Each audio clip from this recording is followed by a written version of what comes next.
Warning: this video contains depictions of death, violence, and frightening imagery. Viewer discretion is advised.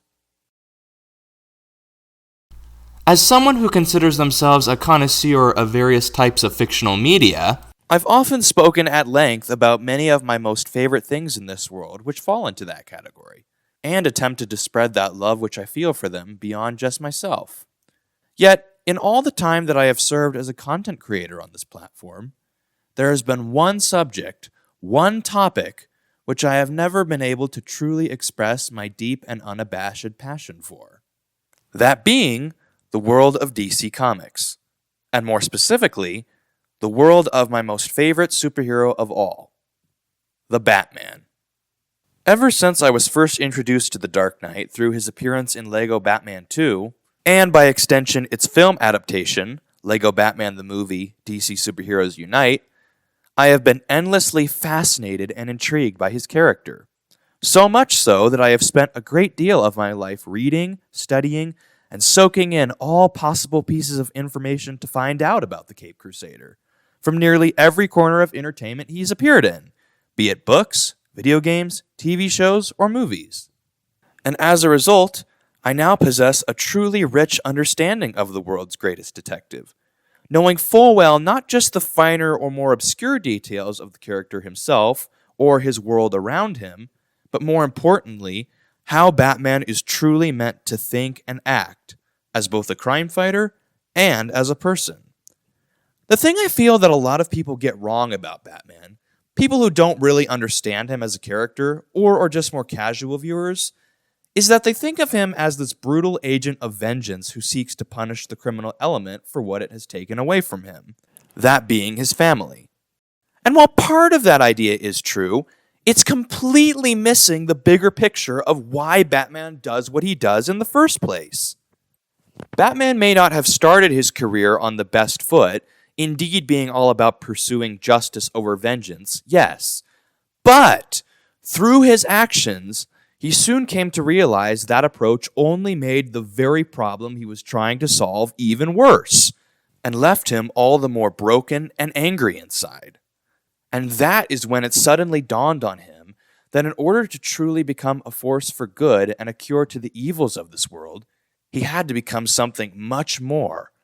Not a pursuer of revenge, but a bastion of empathy.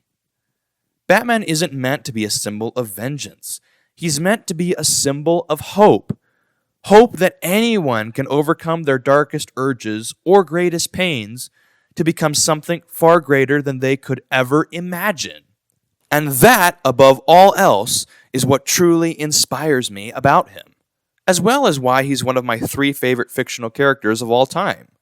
Because as someone who's had their own fair share of fear, anger, regret, and pain, Batman shows me that I don't have to be defined by those things, that I can press on and overcome the darkness, while finding my soul uplifted and cleansed along the way through inspiring others who may need my help most.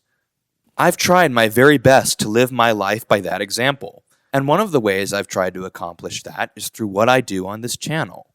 That's why ever since I first started this channel, I've always wanted to talk about Batman on it, because he gave me that. Problem was, though, much as I deeply desired to share my passionate love for the Bat on this channel, I could never quite figure out how best to do that. See, although I am quite knowledgeable and understand a lot about the character himself, I haven't actually had the opportunity to read many comics, or see a ton of shows featuring him. I've wanted to, and I still do, but I never could, mainly because, for one thing, I just couldn't find any or figure out how to watch or read them. And the other thing was that my family did try to safeguard me from some of the more sexual aspects of those things. So that narrowed my options down even further. I had all of these ideas and opinions on the Dark Knight that I firmly believed to be true, but I didn't know whether or not people would take me seriously or consider me an authority on the character if I hadn't read or seen much of his actual source material. I still wanted to include him in my content, though, and was determined not to give up on the idea. So I occasionally sprinkled him in the one-eyed tribute or music video, and I talked about him quite a bit within my own community posts, but I still wasn't quite satisfied with that. After having a lot of time to think about just what exactly I would do with that idea, though, inspiration finally struck, and it came to me in the form of the Arkham games, the very topic of this video. I had kept my eye on the series for quite some time, but it wasn't until the most recent years of my life when I began to actually start watching videos of it and becoming truly captivated by the saga. I just knew I had to have them for myself, because then not only would I finally have something Batman related to talk about on this channel, but I'd also have the bonus of being able to experience a genuinely great series of Batman stories as well. I got all of the main games for Christmas last year, played each of them all the way through, and I have only one thing to say to you guys about them. They are absolutely incredible.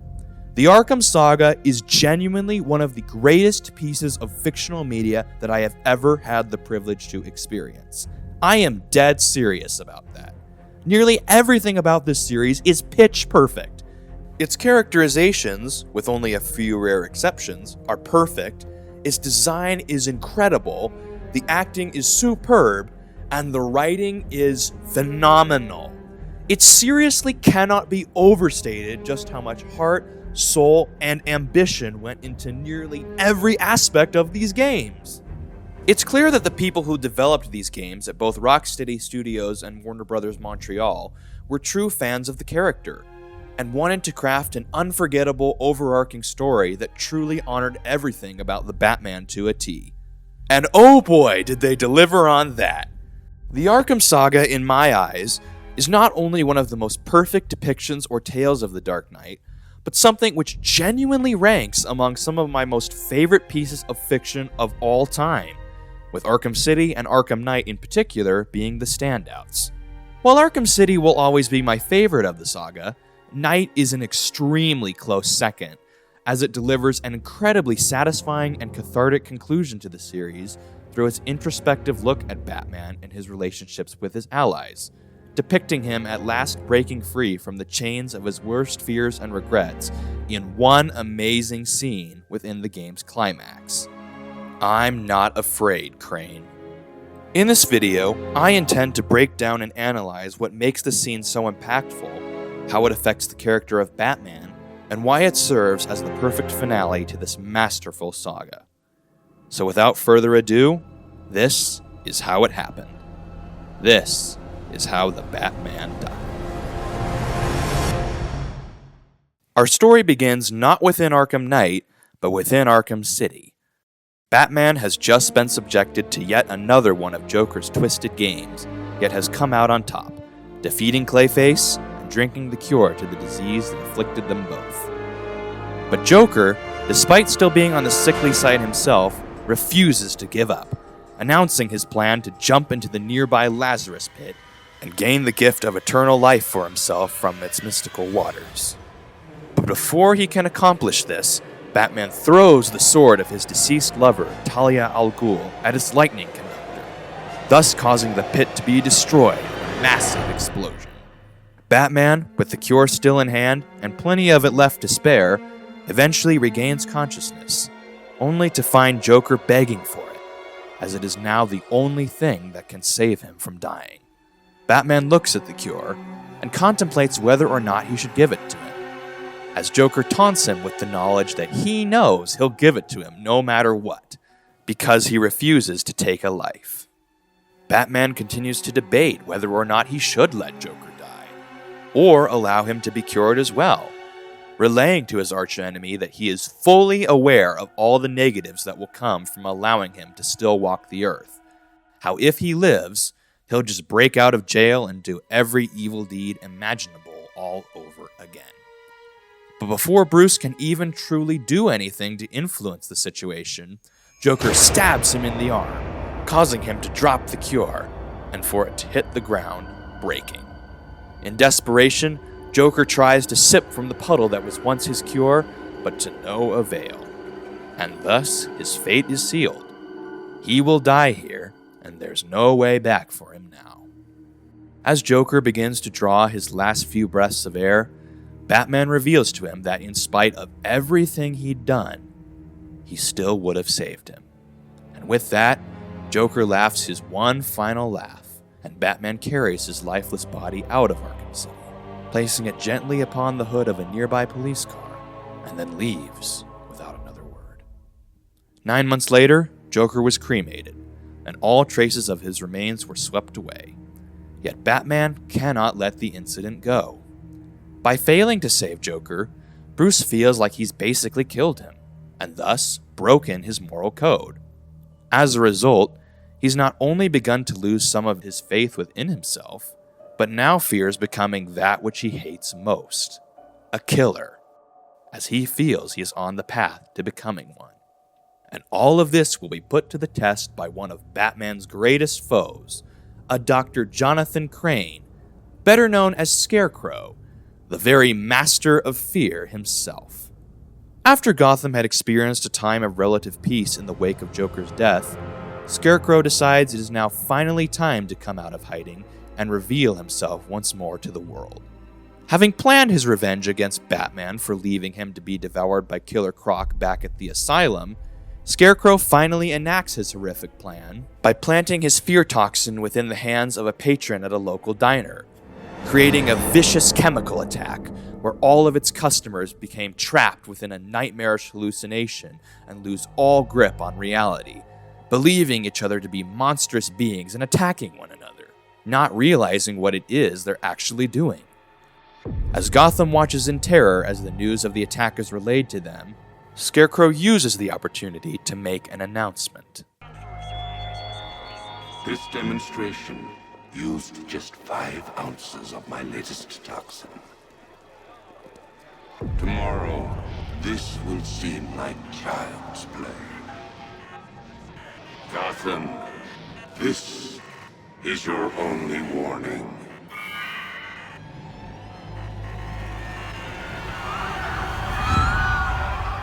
Scarecrow's ultimatum worked. With the threat of an even larger chemical attack on the horizon, Gotham citizens fled in terror, leaving the city completely at the mercy of its criminal underbelly. While the GCPD, fire department, and other law enforcement entities may have stood behind, their numbers could not compete with the flood of criminals now in the streets, giving Gotham's most wanted the freedom to do pretty much anything they wanted without fear of any repercussions. With the city now in its darkest hour, it once again turned to its trusted savior and watchful guardian. Now it falls entirely upon Batman's shoulders to save Gotham from ruin and relinquish the criminals' control over it. Though Batman may still be going through his own fair share of personal turmoil, no matter the circumstances, he refuses to abandon his city. So he sets himself to work right away, meeting up with Commissioner Gordon to discuss their game plan to save Gotham. Asking Gordon if he currently has any leads on Scarecrow, Jim reveals to Batman that the only one which he currently has is an unknown military vehicle last seen speeding through Chinatown. Suddenly, word comes through Gordon's radio about an officer down in Sector 2, to which Batman, after having the precise location given to him by former Batgirl and current tech expert Oracle, aka Barbara Gordon, quickly goes to investigate, finding the police officer under attack by several thugs. After defeating all of the officer's assailants, Bruce quickly helps the man to his feet. Suddenly, the very military vehicle which Gordon had mentioned earlier comes speeding at the two of them, nearly running the two of them over before Batman grappled both himself and the officer to safety. From their perch up high, Batman then calls over a very special tool to help him even the odds: his new and improved Batmobile.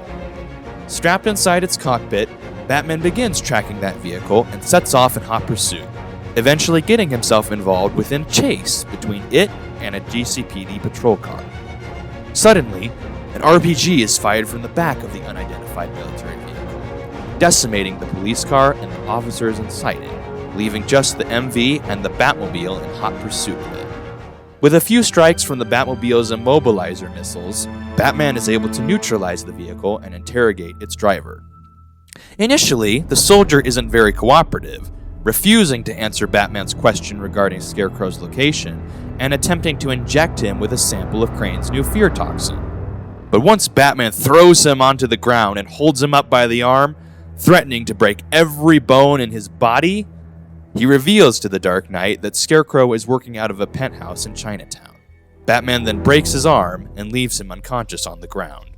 From there, he heads off to that location, where he comes across Poison Ivy being held hostage by several more soldiers inside. Though Scarecrow attempts to gas Ivy, it has no effect on her given her natural immunity. Instead, only the soldier who previously held her at gunpoint was affected, giving Ivy the opportunity to knock him out and exit her cell. Once all of the soldiers have been dealt with, Batman then asks Ivy why Scarecrow was holding her prisoner, to which she tells him that Scarecrow proposed an alliance with all of the key players within Batman's rogues gallery, but she refused to join him, as she had no interest in his pathetic human games. Batman then escorts Ivy back to the GCPD for proper incarceration, and then heads off to his field base within Chinatown's clock tower to begin analyzing Scarecrow's toxin. Suddenly, Oracle rolls into the room on her wheelchair, playfully teasing Bruce about him messing with her stuff. Bruce then comments on how Oracle had been able to break down the new compound to its core elements, to which Oracle adds how despite this, there's nothing within those elements they can trace. Bruce then suggests that perhaps the two of them have been looking at the substance the wrong way, and that instead of searching for the toxin itself, they should be focusing on the manufacturing process. Oracle seems to agree with this idea, noting that the gas emits a unique radiation spike that could potentially be traceable, though she notes that positioning their own satellites to search for it could take a great deal of time. Knowing that both he and Gotham don't have enough time to wait for that, Bruce instead sets out to triangulate the antenna at his safe house within the now abandoned Panessa Studios so that he can locate it. But just before Bruce is about to leave, Barbara tells him that she had to lie to her own father, Jim Gordon, in order to stay behind and help. She hates doing so because she knows how much her father is concerned for her own safety. After all, he blames himself for the incident with Joker crippling her all those years ago. Batman then reassures her that they will stop Scarecrow, before heading up to Panessa to begin the process of repositioning its satellite. Through some Batmobile-related shenanigans, eventually he's able to restore electricity to the generator powering the antenna, at which point Oracle then contacts Batman to let him know Robin has been trying to get through to him. Once Robin is patched through, he attempts to persuade Bruce into allowing him to help. But Bruce tells Robin that what he's currently working on is more important, and that he doesn't need his help. But why, you ask? Why won't Batman let Robin help him, especially with all that's happening in Gotham right now? Well, this actually ties in with a very critical detail of the plot that speaks volumes about one of Batman's greatest fears. See, aside from believing that by failing to save Joker, he's already begun down the path of becoming a full-blown killer, he also views himself as an omen of death to all who follow him. He blames himself for his late girlfriend, Talia al Ghul, being killed in Arkham City, for Barbara Gordon getting shot through the spine and paralyzed, and worst of all, for the death of his last Robin, Jason Todd. All of these incidents occurring as a result of the machinations of his deceased archenemy, Joker. Unlike in Arkham Origins, where Batman's refusal to let others help him came from a selfish belief that he was strong enough to do it all alone, here it's much more out of a sense of fear of what will happen to those he cares about if he lets them help. Deep down, he probably wants and knows he needs help from his allies, but is too afraid of them getting dragged into the firing line and losing them as a result. So instead, he tries to shoulder the burden all alone, while the others assist him only from the sidelines. It's this very mindset Bruce has about himself, being this beacon of death to those all around him, which will be challenged throughout the rest of this story. The very thing he'll eventually have to overcome.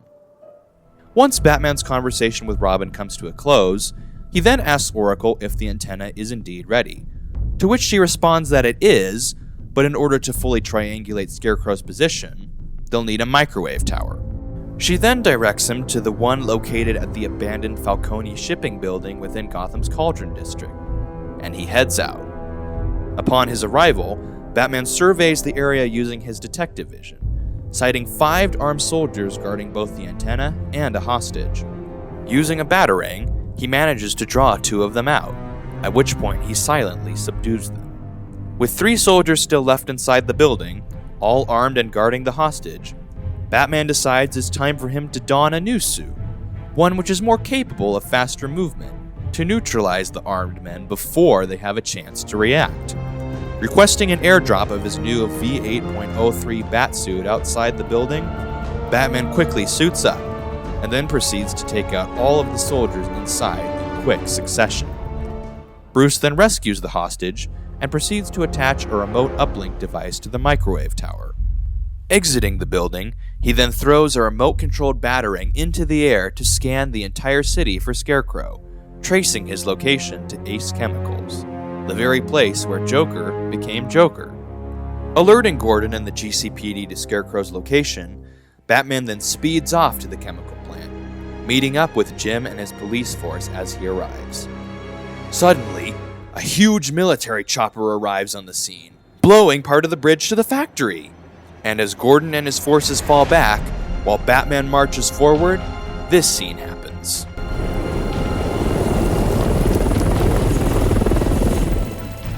Time to die, old man. In death, he has nothing left to fear. Keep him away from Ace Chemicals. Your vengeance will come. This ends tonight. Scarecrow is revealed to have a co-conspirator in his plot to take down the Bat, one who clearly seems to have a long-standing grudge against the Dark Knight, and is adorned with suspiciously Batman-like tactical attire. Deducing that this militia force answers to this mysterious new foe, Batman requests Oracle for information on who their commander actually is. She reveals that while very little is actually known on his true identity, all sources seem to agree on one thing: his name, the Arkham Knight. Oracle then patches Bruce into the militia's comms to listen in on whatever they're planning, and he begins his search for the missing workers from the chemical plant in order to both rescue them and gain information on Scarecrow's fear gas bomb. Once he successfully IDs the workers, he then proceeds to the top of the building and employs the bat scanner to search for them, along the way intercepting radio communication between Scarecrow and the Knight. Successfully pinpointing their locations, he glides over to the first worker's location at the chemical plant's main gate, finding him dead. Vowing that the militia will pay for the deaths of these innocent civilians, Batman then opens the gate and, using the Batmobile's power winch, creates a makeshift ramp to launch his vehicle inside the compound. Hopping into his car, Batman then takes out the unmanned militia tanks guarding the perimeter and continues on his search. Entering deeper into the facility, he comes across yet another worker dead, at which point Oracle and Robin once again contact him in the hope of convincing him to let them assist him. Bruce once again rebuffs Robin and tells him to stay focused on the task he's been giving, saying that if he doesn't, things will get much worse. What is this supposedly critical task, you ask? You'll see. Eventually, after coming across yet another dead worker, Batman finally finds one of the hostages still alive, but under militia captivity. Defeating his captors and freeing him, Batman then asks him what he knows about Scarecrow's operations. The man informs him that Scarecrow, with the help of the Arkham Knight's forces, is producing his toxin on a massive scale, and with his current resources, he'll have the means to create a bomb powerful enough to coat the entire eastern seaboard in fear gas. After informing Jim of the current situation and getting the worker back to ground level, suddenly the Arkham Knight's chopper re-emerges, and Batman quickly hops into the Batmobile to confront it, but not before placing the former hostage he just rescued safely within the Batmobile's sealed transport compartment in its trunk. Being informed by Alfred that the vehicle is being piloted remotely by the Knight, Bruce doesn't hold back in attacking it, and eventually demolishes the vehicle. Proceeding onwards from there, Bruce then seeks out the last hostage to find and rescue, tearing down the wall of the building he's being held in with the Batmobile in order to rescue him, and quickly neutralizes the militia soldiers guarding the area with the Batmobile's non-lethal riot suppressor. Thankfully, the last remaining worker is also shown to be alive, so Batman quickly makes his way over to him.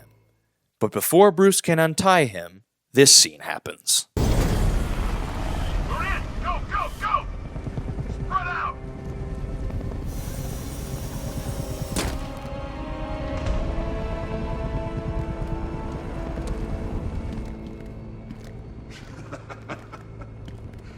Keep your guns trained on him.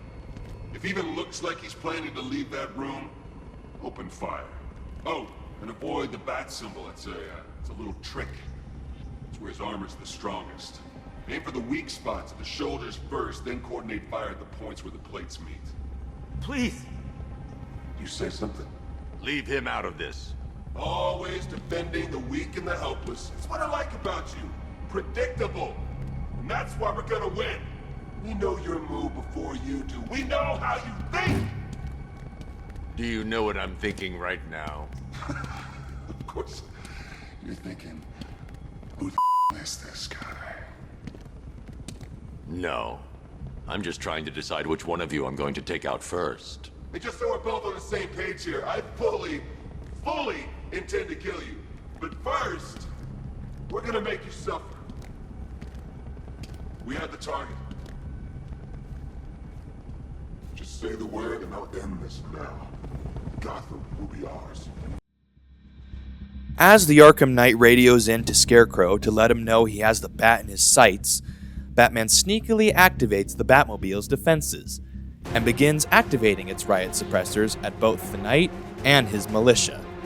Though the Knight manages to grapple away before he can be taken out, the rest of his allies aren't so lucky, and one by one are picked off by the Batmobile. Having resolved that little problem for the time being, Batman then proceeds to immediately untie the worker, who tells him that he overheard Scarecrow was in the central mixing chamber. Now knowing exactly where to find the villain, Batman escorts the two rescued workers to safety before quickly engaging in hot pursuit of Scarecrow, determined to end his demented plan once and for all. Unfortunately though, as Oracle quickly informs the Dark Knight, the only available entrance into the mixing chamber has been sealed from the inside. Not letting this get him down for long though, Batman quickly comes up with a plan to improvise, blowing a hole through the wall of the facility's service tunnel and using a nearby ramp to drive the Batmobile straight through it.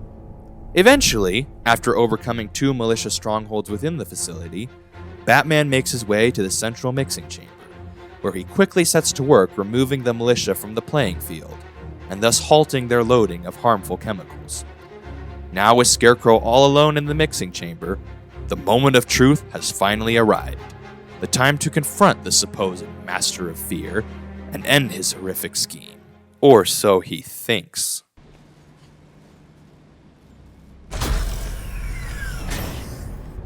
Do you really think you've won? Fear makes you predictable. I am in complete control.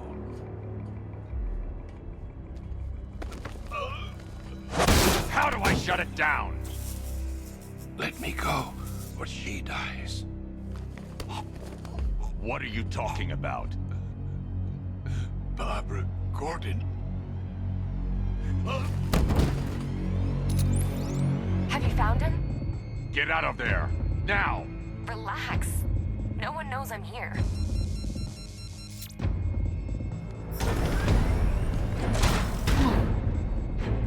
Nothing hurts like losing one of the family. Knowing that there is no one to blame but yourself.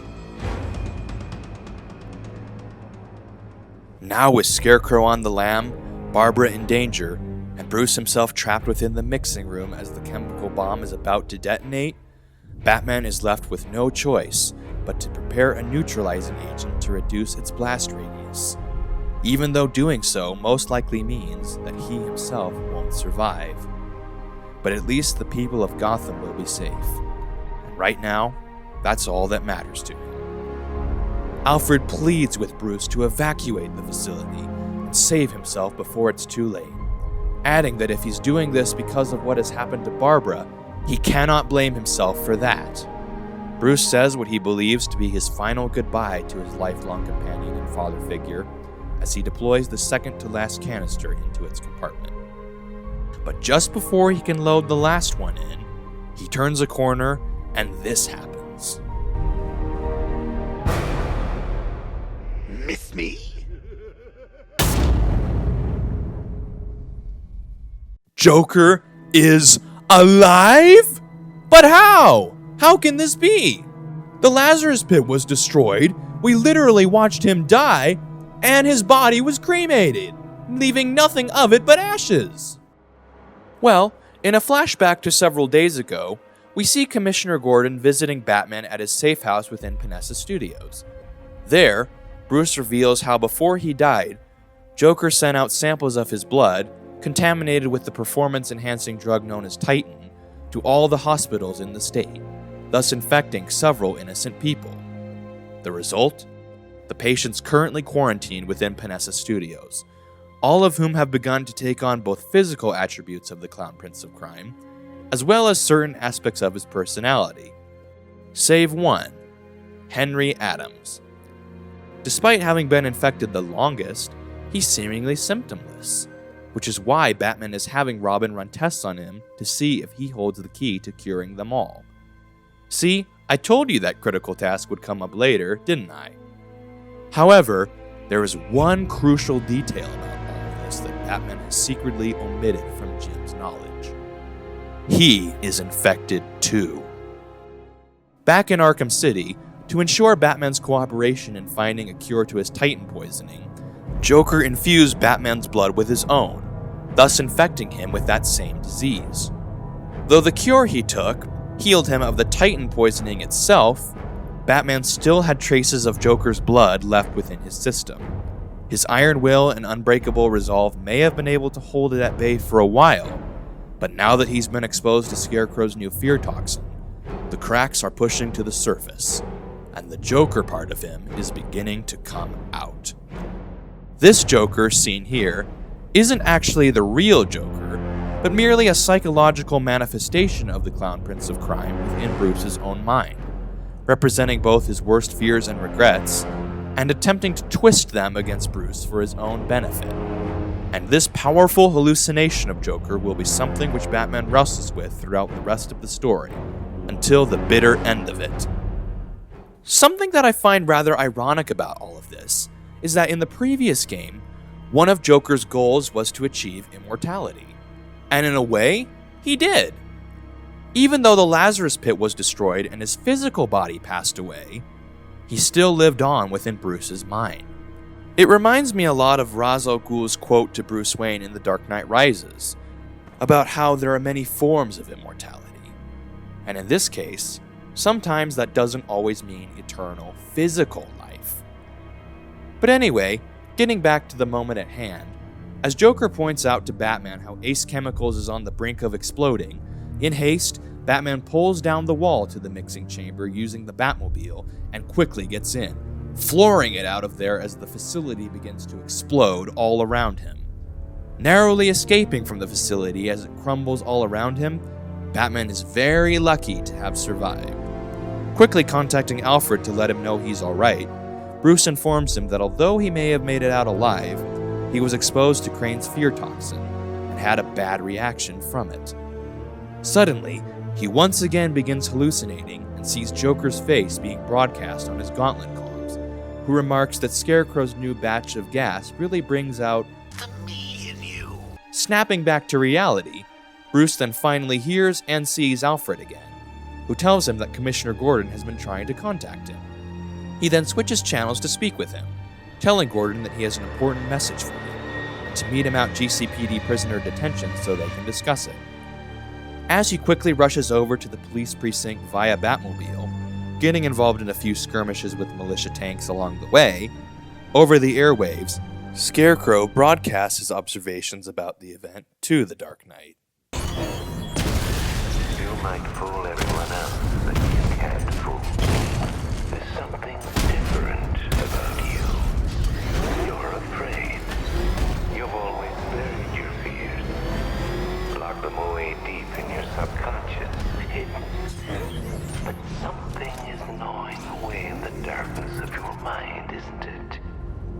Something even you can't control. The cracks are forming as it pushes its way to the surface.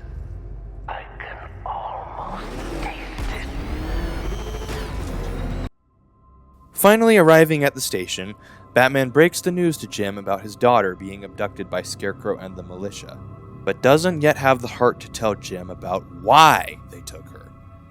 Panic-stricken over the thought of something horrible happening to his little girl, Gordon quickly sets out to find her, entering a patrol car while Batman trails behind him in the Batmobile.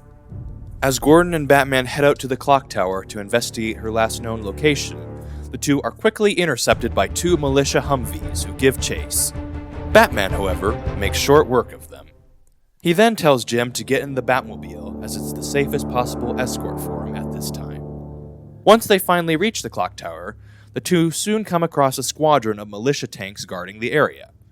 Batman manages to neutralize them, but there's still some remaining soldiers outside guarding the building.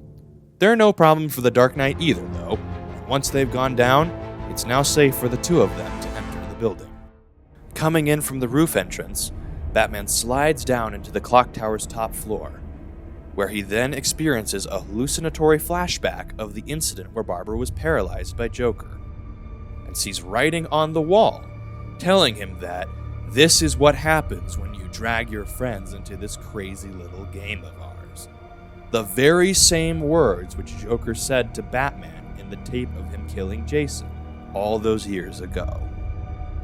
Suddenly, he comes to and finds himself back within the confines of the clock tower. But just as he thinks he's regained a grip on reality, his vision of Joker reappears, voicing Bruce's internal guilt about everything that's happened to her. Nothing like a trip down old memory lane, eh, Bats? And now a front row seat to the main event. You would have thought old Jim Gordon had been through enough. First, some handsome young maniac cripples his daughter. Now he's blaming himself for her being taken. You really should tell him this is your fault, Bats. I'm sure he'll understand. I mean, it's not like you went out and got his daughter killed. Well, not yet anyway. The night's still young. Fully regaining lucidity, Batman begins setting Barbara's wheelchair upright, and soon after, once Gordon reaches the top floor, he decides to reveal the truth about what his daughter does for a living to him.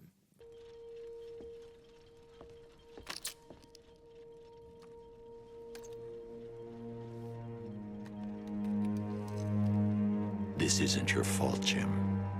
Of course it is. Crane's done this to get to me. I should have been here. There's something I need to show you. We haven't got time. She's not like us. Identity confirmed.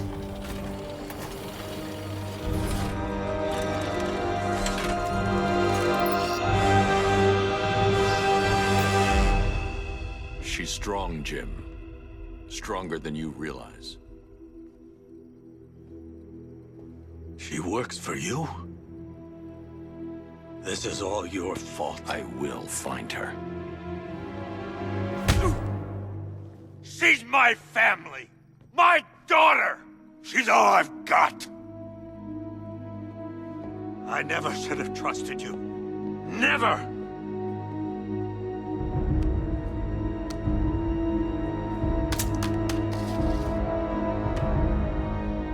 I'll do this on my own. Stay away from my family. Dejected by Gordon's angry dissolution of their partnership, Batman somberly picks up his damaged bat phone and places it back within his pocket. Though saddened by the loss of one of his closest allies, Batman still refuses to give up his search for the Commissioner's daughter. Hacking the municipal CCTV footage, he eventually locates footage of the Arkham Knight carrying Barbara out of the clock tower and into one of his militia Humvees. Tracing the vehicle from its unique tread pattern of its Amertec D60 tires, he soon locates it within the Bristol district of Miagani Island. However, he finds the vehicle wrecked, with no sign of Barbara, the Knight, or militia anywhere to be found.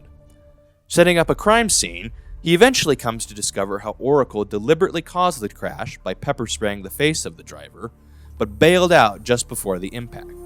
Being a paraplegic, she obviously knew she couldn't escape, but left behind a clue for Bruce to find. An encrypted scrambler device with data detailing the Arkham Knight security protocols.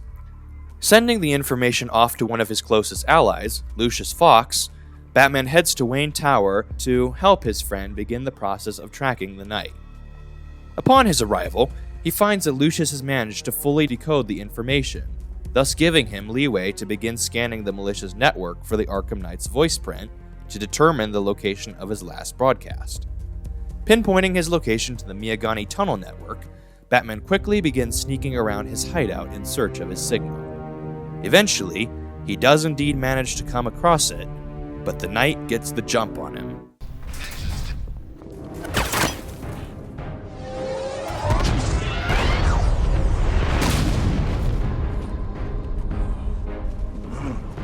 You're not going anywhere, man. Tri-weave titanium-coated armor plate. Nice. Unless you know exactly where to shoot. You're good, Dark Knight. Even better than I remember. It's gonna make it even more satisfying when I kill you.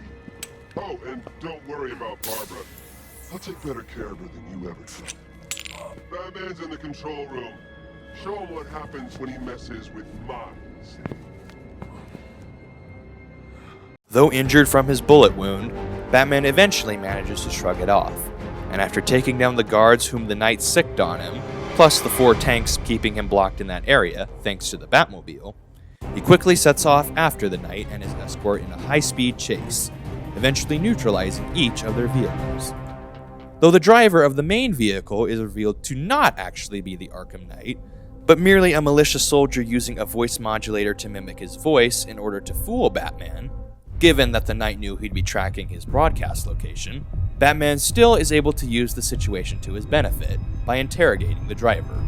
With a little bit of convincing, Batman is able to get the soldier to reveal that the Knight was last seen in the company of the Penguin, who had been supplying shelter and arms to the Knight and his militia to pay him for his services, also revealing that Penguin uses the company North Refrigeration as a front, with its trucks distributing weapons throughout the city. With the help of Nightwing and a newly upgraded version of the Disruptor, Batman is able to plant a tracker on the van, thus leading him right to one of Penguin's weapons caches, where Mr. Cobblepot himself just happens to be. Interrogating him, Penguin reveals to Batman that the Knight went off to pay a visit to someone called Simon Stagg, the owner of a pharmaceutical company, who has airborne airships off the West River of Gotham. Before Batman can question him further, 2 of Penguin's men come at him with assault rifles, thus forcing Batman to throw their boss at him in order to knock them down. And with this, Penguin is able to make his escape. After incapacitating each of his henchmen with the assistance of Nightwing, Bruce destroys the weapons cache and heads off to Stagg's airships post-haste. Eventually, he comes across the 2 airships, only to discover them harpooned by the militia just outside Wayne International Plaza. With his newly acquired remote hacking device, Bruce is able to breach through the first ship's service hatch and enter the blimp. Making his way through the bowels of the dirigible, he eventually comes across Stagg being held captive by the militia. Battling his way through the horde of soldiers guarding him, Bruce eventually frees the pharmaceutical magnate. While asking him why the militia had intended to kill him, Batman noted that before he freed Stagg, he noticed the soldiers collecting some nearby cylinders, which Stagg explains to him as being Nimbus generators, a clean power cell technology his company has been developing. Remember this because it will be important later. Batman then questions him on where Scarecrow is, to which Stagg replies that he is currently aboard the 2nd airship.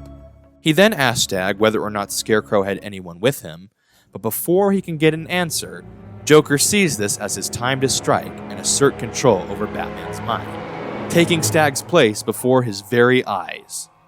Suddenly, he vanishes, and in his place come several militia soldiers, eerily zombie-like in their movements, though strangely stationary and unarmed. As Batman begins knocking them out one by one, suddenly the soldiers each begin to turn into Jokers as he continues. Then, all of a sudden, somehow one of them manages to push him over and begin attempting to throttle him, as several other Jokers laugh in the background. Batman manages to grab the Joker, pinning him down by the neck, and throws him onto the ground, thus bringing him back to reality. But just as he comes to, he sees Stag being taken away by two malicious soldiers on a lift, heading into the next airship. The airlock closes behind them, leaving Batman behind. Taking decisive action, Batman quickly sets about overriding the airship's stability controls, to make his escape off the vessel all the more easy. As he begins the process, Joker comments on how during their last struggle, he could feel Bruce beginning to lose control, adding that with another dose of fear gas, it will be all over for him. Contacting Alfred to inform him of Stag's abduction, Alfred then lets Bruce know that the second airship is guarded by automated gun turrets, and directs him to the research laboratory towards the rear of the current vessel, where he can disable them. After clearing the way of militia soldiers, and reconstructing Stag's fingerprints in order to access the security terminal, Batman disposes of the turrets and heads back to the airlock where Stag was kidnapped, to glide down onto the adjacent aircraft. Eventually, upon breaching the second airship, Batman overhears an important announcement from Scarecrow to the militia on the comms, regarding something called the Cloudburst. Gentlemen, an announcement. Our one-time friend, Mr. Stag, neglected to keep the Cloudburst charged and ready for operation. We will need to do the job ourselves.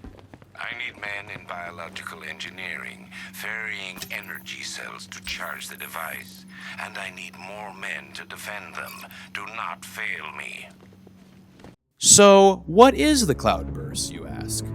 Well, at this point, we don't know, but Stag's research notes shed some light upon the project nonetheless. Coming upon said notes within the ship's quarantine labs, Batman makes a horrifying discovery.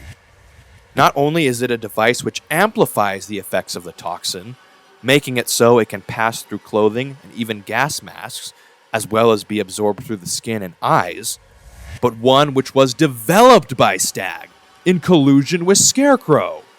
To make matters worse, Stag even illegally and unethically experimented upon human test subjects to test the effects of the revised toxin, not only resulting in each of their deaths, but ensuring the gas's effectiveness to destroy the minds of any humans through the results.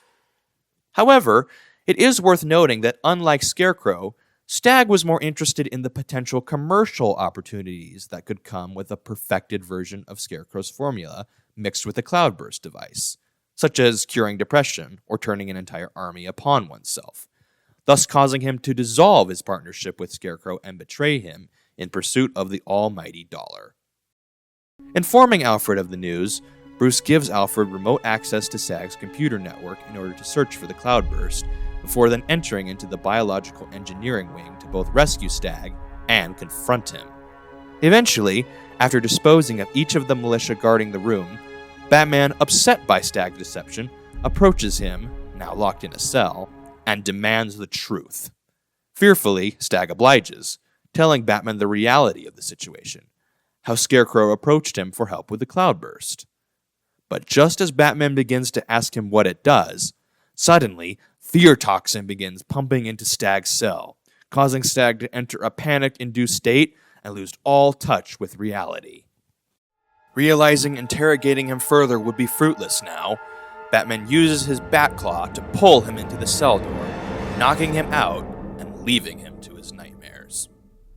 Now, Batman finally has the opportunity to confront Scarecrow again once more, but just then, at the worst possible time, his mind begins to falter.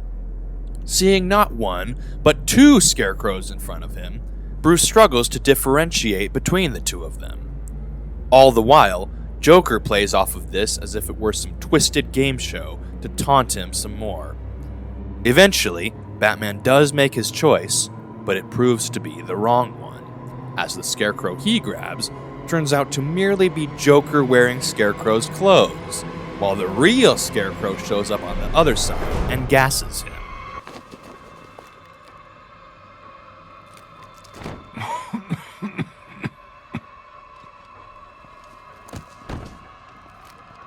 You're not dying. It just feels like you are. My toxin is filling your lungs, drowning you in your greatest fears. What can you see? A city engulfed in fear. Betrayed by those you trust the most. Your darkest secrets revealed. As I tear your mind apart, Gotham will watch. I will cut that mask from your face, and the whole world will see the fear in your eyes. Then they too will understand. There is no savior, no more hope, no more Batman. Maybe it's already happened.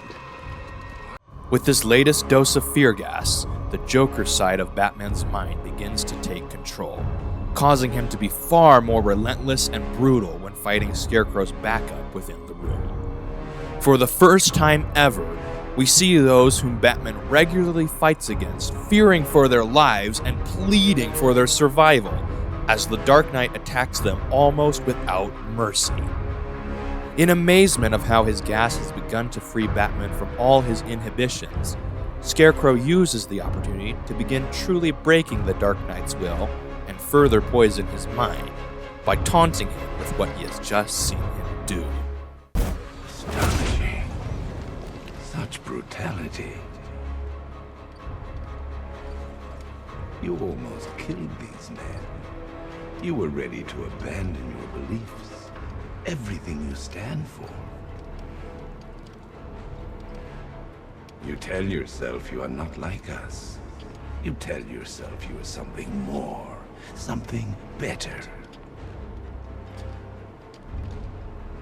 But fear reveals the truth, erodes your self-control. Soon you will kill and become that which you hate the most. Soon, the bat will be broken. In anger, Batman forcefully throws Scarecrow onto the ground, towering above him like an ominous shadow as the Mad Doctor watches in horror. And Joker uses this as the opportunity to goad Batman into doing the unthinkable. Come on, finish him. Look at him. He's no better than the creep who killed your parents. You need to do something. You need to stop him. Good.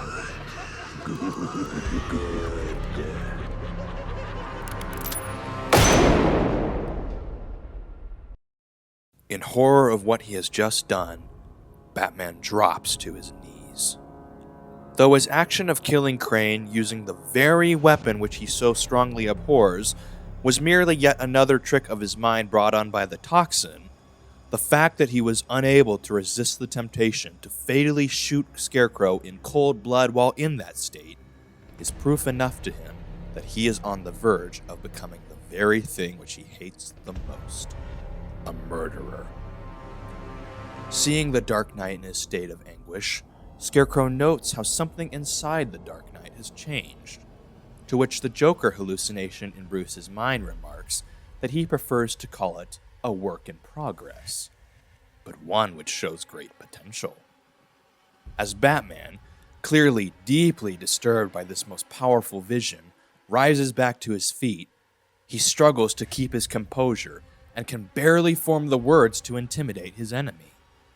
Telling Crane that he's trapped with nowhere to run, Scarecrow then asks him, Who said anything about running? proceeding to hit a button which explodes part of the airship, separating the front of its hull from the rest of the vehicle, Cloudburst in tow, to be hauled away by the Arkham Knight in one of his helicopters. Upon sighting Batman, the Knight uses the opportunity to fire 2 missiles at him from his rocket launcher, which the Dark Knight deftly dodges, but still manages to be blown back when the rockets explode behind him. The force of the explosion causes Bruce to make contact with one of the blimp's tubes, slamming his body against it before he hits the ground. Though a bit shaken up, due to the strength of his armor, he thankfully isn't badly injured, and quickly rises to his feet, answering a call from Alfred on his gauntlet as soon as he's able. Alfred then directs him to a broadcast from Scarecrow, personally dedicated to the Dark Knight, revealing Barbara within the same safe house which Batman had previously rescued Ivy from. Quickly, Bruce rushes off, determined to rescue her. Diving through the very same glass window which he had come through before, he sees Oracle trapped within that same cell, though with no indication as to whether she's dead or alive. Suddenly, a monitor projecting Crane's face within the room switches on, revealing how he intends to use this opportunity as a way to truly destroy them both. Soon after, fear toxin begins pumping into the cell's walls, and as Oracle finally comes to, she is exposed to it. On the other side of the glass, desperate to get her out, Batman pleads with her to not listen to whatever her mind is telling her, but all she sees is a horrific monster intent on slaughtering her. Crane then directs her to a gun on a nearby table within the room, telling her that this monster will be her end unless she picks it up and denies him. She takes a few shots at the glass, but to no avail. Seeing no other way out for herself, she holds up the gun and uses it to do something truly horrible. You won't get me. I won't let you get me.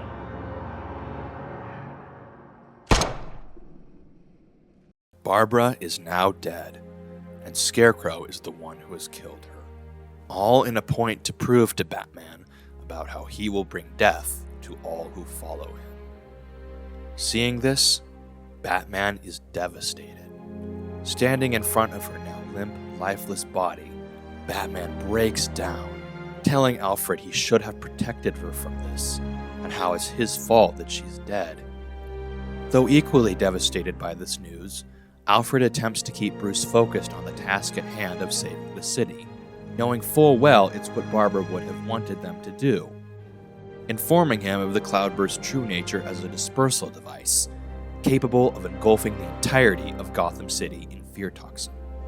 But Bruce, still stricken with grief for what has just happened, says nothing in response. Sensing this, Alfred encourages Bruce to not let Barbara's death be for nothing, and to continue on, for both her and the people of Gotham. All the while, Joker attempts to use Batman's pain and sorrow over this tragedy to manipulate him into having full control of his body, telling Bruce that with him in charge, there'll be No more bad memories, no more pain, no more fear. Bruce, however, resists Joker, and instead decides to follow Alfred's advice, suddenly having an epiphany as to how he can stop Scarecrow. Ivy. Recalling how earlier in the night, when he rescued her, she demonstrated an immunity to his toxin, he believes that she might be the key to protecting the entire city from it. Racing off to the GCPD, Batman asks Ivy why she was immune, requesting her help in counteracting the toxin. At first, Ivy is a bit hesitant to trust Batman, given their past history as enemies, but he's quickly able to convince her to help by telling her that if she doesn't, every plant within the city will die.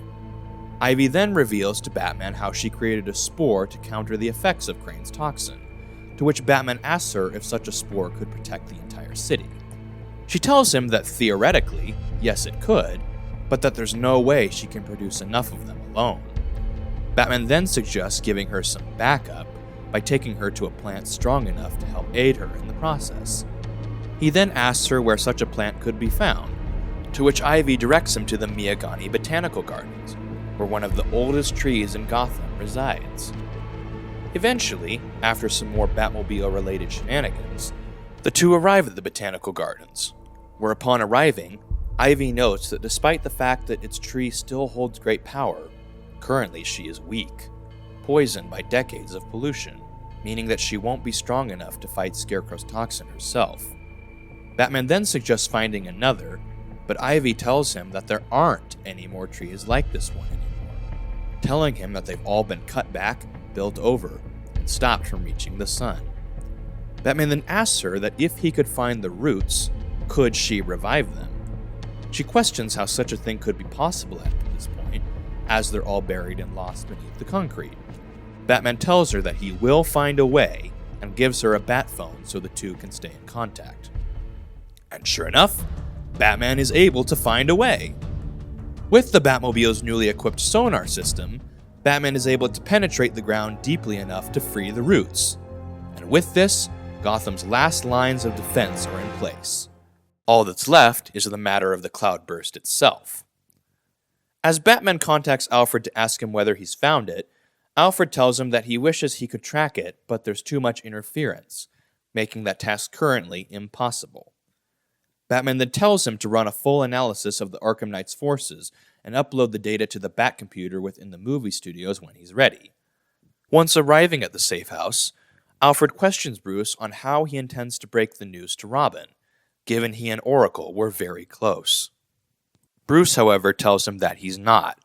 Not yet, as he needs him to stay focused on the cure. Alfred, however, warns him not to keep the truth a secret from him for long, telling him that if Robin finds out that Oracle is gone and Bruce didn't tell him, then Bruce will lose him forever. Finally reaching the studio's quarantine cells, Batman comes across Robin running tests on Henry like he was asked. Upon becoming aware of his arrival, Robin then asks him if the situation is as bad as it sounds out there, to which Batman replies that it's worse. But nothing you can't handle, right? Robin asks. Suddenly, Henry turns to look at Batman, asking him how many more tests they need to run on him and when he'll be able to go home. Robin tries to persuade Henry to calm down, but he snaps back that he's had enough of their prodding and poking, as well as being locked up with maniacs, asserting that they have no right to keep him here.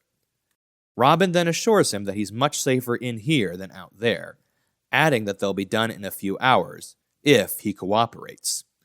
Keep all this in mind, because it's another thing which will be important later. Afterwards, Robin then tells Batman that the information he requested from Alfred is on the Batcomputer, at which point Bruce activates it to take a look. Apparently, the Batcomputer's long-range scanners have been unable to locate the cloudburst. Seeing this, Batman requests for the Batwing to be deployed so it can run a low-level thermal scan of the city. But Alfred announces that due to the 2 radar towers guarded by a long-range missile launcher stationed on Founders Island, that is currently impossible. So, Batman sets out to destroy them. But just before he can leave, Robin stops him, telling him that he still hasn't heard back from Barbara. Batman, still reeling from the incident with Jim, doesn't have the heart to tell him the truth quite yet, and assures Tim that she's alright, reasserting that he needs to stay focused on the cure. Tim once again tries to convince Bruce to allow him to help, telling him that, You don't have to do this on your own, Bruce. I can help you. Batman tells him, though, that it's under control and that they need that antidote. In response, Robin replies that it won't be long now before it's finished, adding that if Bruce decides he does indeed need help, he knows where to find him. With that out of the way, Bruce heads off to destroy the towers and the missile launcher along with them. And after a great deal of effort, and yet another skirmish with the Arkham Knight, still yielding no clues as to his identity, Batman successfully manages to disable them, at which point he calls in the Batwing to begin searching for his target, and tells Alfred to upload the results of its scan to the clock tower once it's complete. Upon his arrival to the clock tower, before activating the Batcomputer, he takes a moment to gaze solemnly at a framed picture of Tim and Barbara within the room, viewing it not only with regret over his failure to save Barbara, but also with guilt over having had to keep that fact a secret from Tim. Setting it down, he then proceeds with activating the computer, at which point Alfred points out that the Batwing currently still has been unable to locate the cloudburst. Suddenly, a distress call from Panessa Studios appears. It's Henry, and with an urgent message too. The movie studios are under attack, and Robin is in trouble. Then, out of nowhere, Henry is hit in the back of the head by none other than Harley Quinn. Revealing herself to be the one behind the attack on the movie studios, Harley announces her intention of freeing each of the new Jokers, both to make up for the loss of her beloved Mr. J, and to get revenge on Batman for killing him, or so she believes. After arriving at Panessa, defeating 2 groups of Harley's armed thugs, disabling their sentry guns, and overcoming the building's reprogrammed security, thanks to his new voice synthesizer, eventually Bruce is able to board the elevator and begin his descent further into the facility. But just as he does, however, Joker decides to pay him another visit.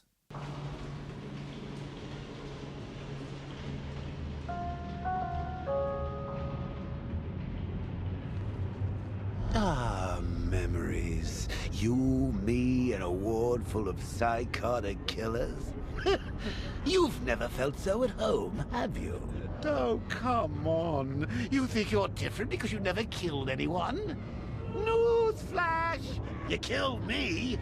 I was there, remember? You destroyed my cure right in front of me. Watch me choke on my last laugh. And then, after killing me, you said you would have shared. You couldn't admit I'd won, could you? Not even as a parting gift. But now I'm on the inside. Ooh, we both know the truth. Yes, you've killed before, and tonight I'll make you do it again.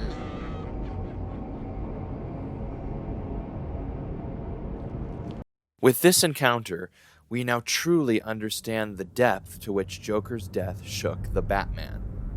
By failing to give Joker the cure, in his mind, Bruce did little more than just sit by and watch his archenemy die, proving that all along, he truly has become a killer, and that if he's done it once before, what's to stop him from doing it again? We, the audience, know that this isn't true, that Batman wouldn't have hesitated to give Joker the cure and save his life had Joker not interfered. If Joker hadn't stabbed Batman in the arm, he wouldn't have accidentally dropped the cure, and Joker's life would have been saved. So really, Joker died of his own hubris. He is the one to truly blame for his own demise, not Batman. But Batman doesn't see it that way. Convinced now more than ever that he is headed down the path of no return, thanks to his failure to resist the vision of skilling Scarecrow back on Stag's airship, Joker's words serve as a haunting reminder of the guilt which he's been burdened with for so long, and convince him that it's only a matter of time before he finally snaps and becomes that which he hates most.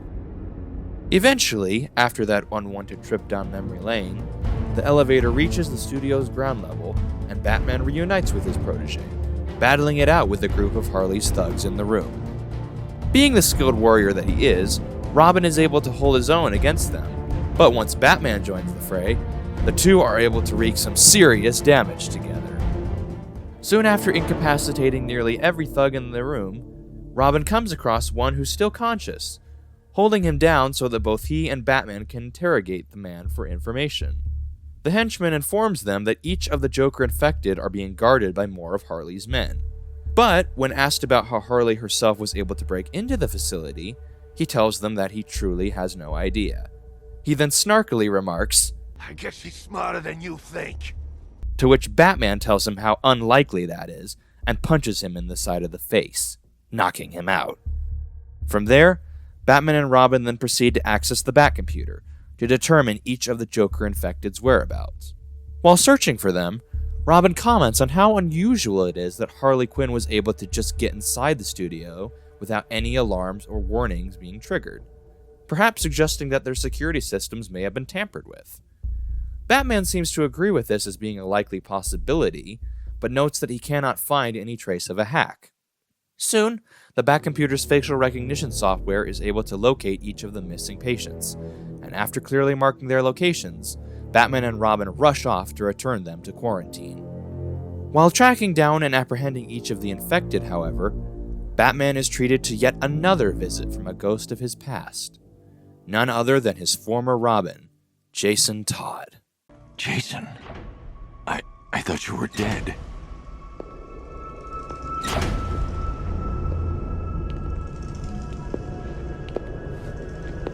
Batman? Is that you? Batman's not coming to save you, Jason. Who'll come? It's been 6 months now, Jason. I think it's time to face fast. Screw you. That's the spirit. You're a real chip off the old bat block. Not that it'll do you any good. Why won't you just kill me? What? Oh, no. I'm not going to kill you. Not yet, anyway. You're my sidekick now. Imagine it.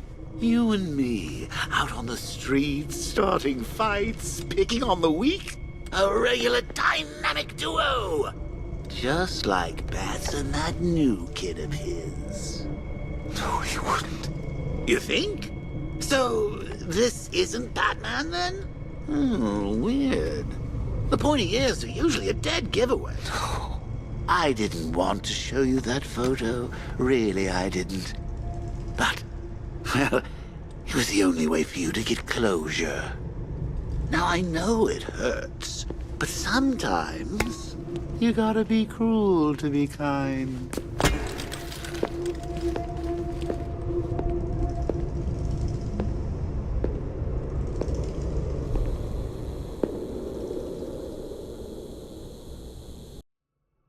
The image of Jason, his Robin, the very boy he thought of like a son, being ruthlessly tortured by the Clown Prince of Crime, is as vivid in his mind now as it was when he first found out he was too late to stop it.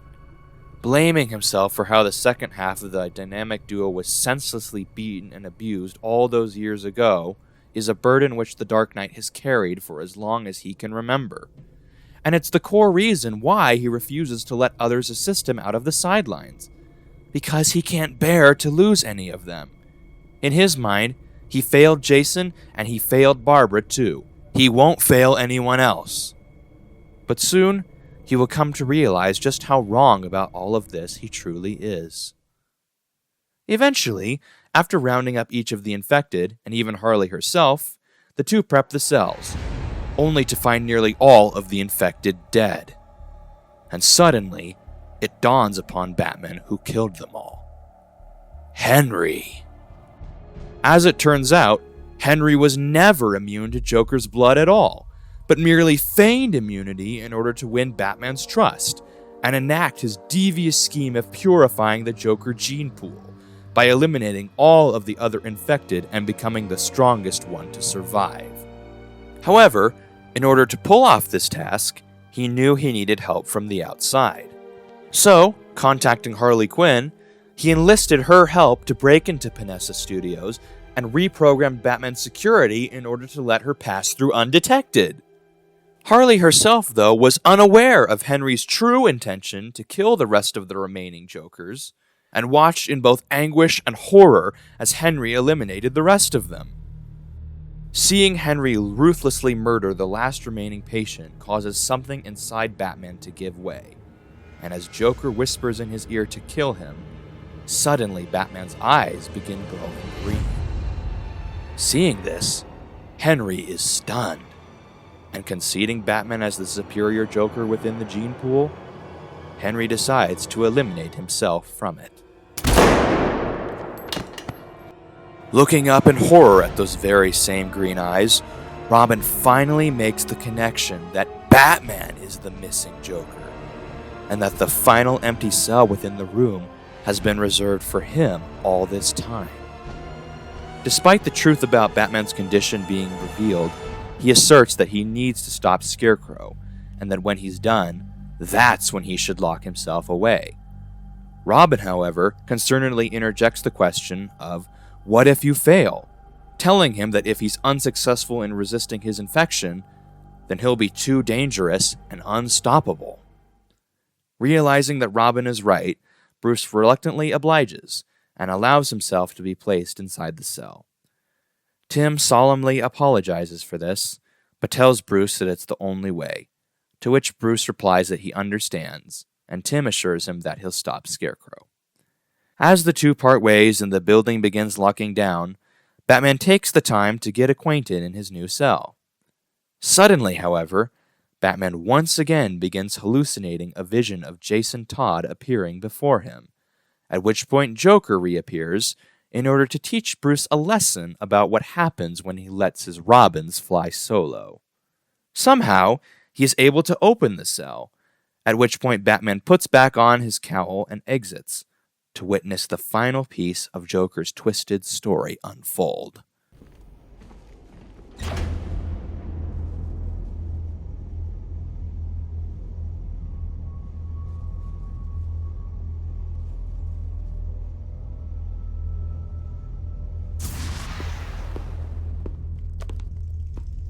Have you got something to tell the nice man, Jason? My name is Jason Todd. Who do you hate? Batman. Excellent. Of course you do. Did you get that, Bats? Kid's not yours anymore. He's mine. Mine. To do with as I wish. Hey, I never asked. What's the big secret? Who is the big bad bat? His name. Tell me. Of course, sir.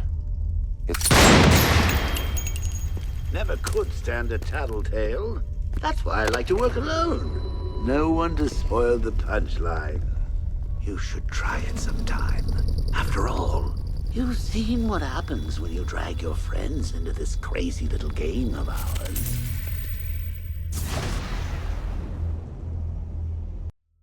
Re-witnessing the horrific incident of Jason's death within his mind, all of the guilt and shame over what he let happen to his son comes rushing back into his mind. And upon reawakening in reality, he decides to take decisive action to prevent it from ever happening again in the future. As it turns out, Bruce had never actually entered the cell, and Tim had never left the studio. Everything that just happened a minute ago was all in Bruce's mind. Once again, Tim tells Batman that he needs to get inside the cell, but this time, instead of obliging with his instructions, Bruce throws him into the cell instead.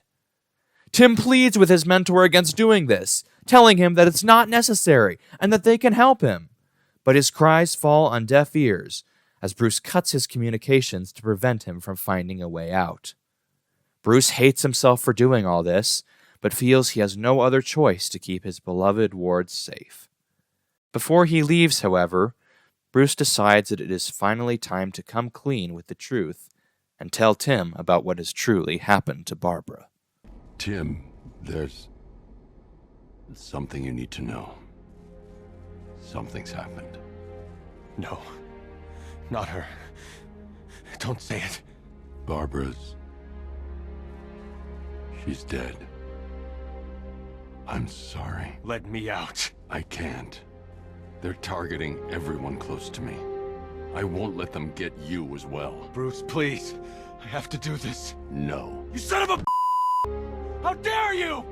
You don't get to decide! Get away from me! Go! Leaving Robin in a state of heartbreak and anger with this news, Bruce has now strained yet another relationship with one of his allies, and is left feeling deeply wounded as a result. Still, he must soldier on. The city needs him, and he shall never abandon it, no matter what. Contacting Alfred for an update on the Cloudburst's whereabouts, Alfred informs Batman that currently there is no sign of it. However, he has detected some unusual seismic activity on Miyagani Island, which may require Bruce's attention. Quickly heading over to the island to investigate, Bruce soon comes to discover that it is the work of poison ivy, causing thick plant roots to burst out of the ground and crush nearby militia tanks. Batman then tells Ivy that she just gave away her position, to which she replies that she doesn't care, as she intends to make Scarecrow pay for what he did to her. Batman then warns her to be ready, as the militia will throw everything they have at the two of them. After a very lengthy battle against a whole fleet of tanks, Batman decides to take Ivy back to the GCPD before more of the militia's forces return. Ivy, however, refuses to leave her plants behind, knowing that they won't be able to purify the air of Scarecrow's toxin alone, and that they need her. Just then, Alfred calls in to let Bruce know that the Batwing has finally managed to locate the Cloudburst near Perdition Bridge, with scans revealing it to be on board a manned tank and emitting a huge amount of energy. Suddenly, it explodes, and chaos is unleashed. Batman manages to shield both himself and Ivy from the blast using his cape, but not everyone else nearby is so lucky. Coating the entire city in a massive cloud of fear toxin, everyone on the ground below is exposed and becomes trapped within a nightmarish world of mass hysteria and fear. Just when the situation couldn't seem to get any worse, Ivy then notes that as a result of the cloudburst, her plants are dying, and that the only way they'll be able to become strong enough to clear the air, as if the cloudburst itself is destroyed. Ivy then stays behind to begin the process of healing her plant from the inside, while Bruce rushes off to find the device at her behest. As Bruce grapples away and the camera pans up, the nightmare is now on full display. With the proud city of Gotham now a hellish wasteland, Scarecrow proudly declares Gotham the City of Fear. As Batman stares out at the now horrific landscape of his once proud city, he sees now that there is only one way to save it from permanent ruin: Stag. He helped create the cloudburst, so he'll naturally have the means to destroy it. Wasting no time at all in navigating towards his airships, Batman soon bypasses Stag's security and enters the domain, neutralizing each of the militia deployed within the area, and discovering Stag himself, hiding underneath one of the blimp's floor grates.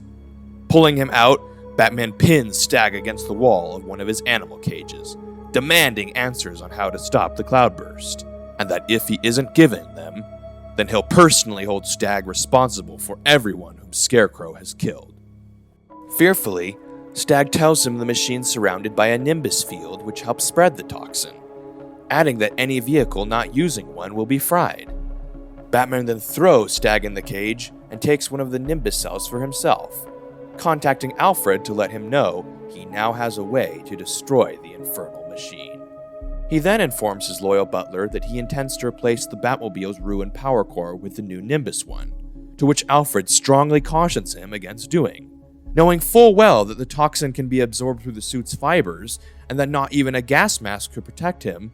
Traveling down to the surface with the toxin still airborne would be far too great a risk.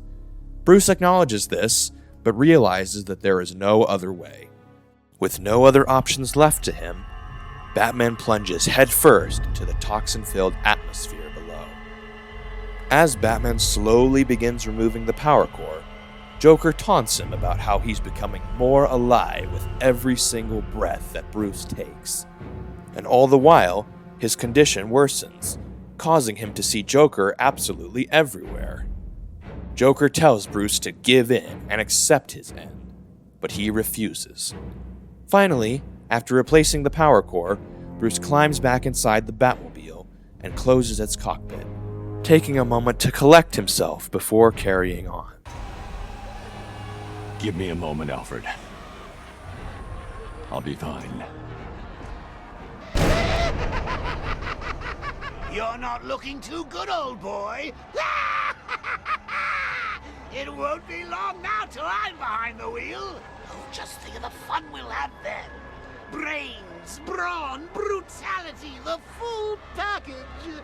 We'll have Gotham at our mercy. And you know what the best part is? You'll be there with me every step of the way, watching it all from the passenger seat. I don't know about you, pal, but I can hardly wait.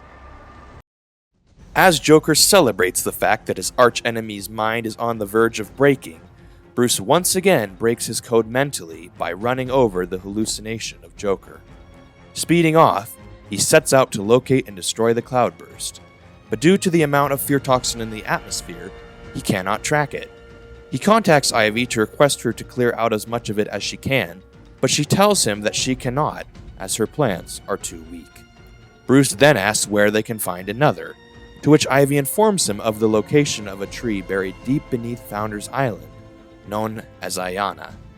Wasting no time at all, Batman quickly navigates over to the island, eventually locating Ayana buried deep beneath Divinity Church. However, despite his valiant attempts to free the plant from its century-long burial, the Batmobile's sonar cannot penetrate deep enough underground to free it. Realizing he'll need to head further underground, he contacts Alfred for advice on where to find the proper location. Alfred then directs him to an access point underneath the subway line within Port Adams, to which Batman heeds his instruction and quickly departs for this new location.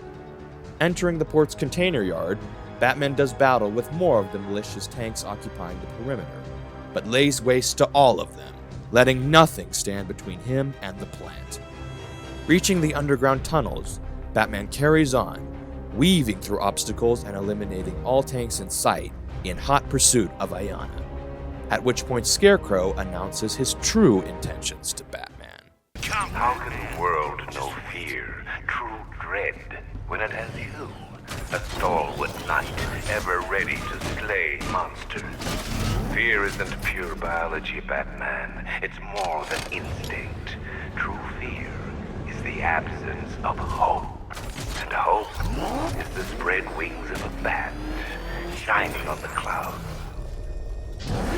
You promised that Gotham would be safe, protected. But what does the world see now? My toxin choking its streets, blotting out the moonlight, poisoning the saplings you thought could stop me. And now, Dark Knight, I turn to you. But don't be afraid. It's not your life that needs ending. It's your myth. The hope that you stand for. The hope that dies tonight.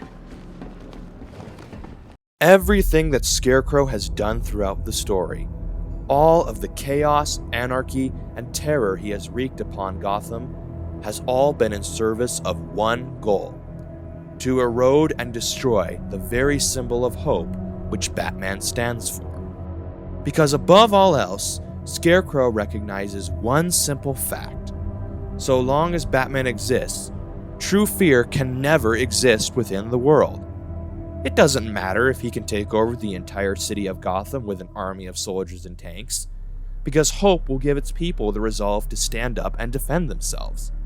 It doesn't matter if he has the means to coat the same city in fear toxin with a device like the Cloudburst, because hope will always give others the courage to fight back against his villainy and destroy it.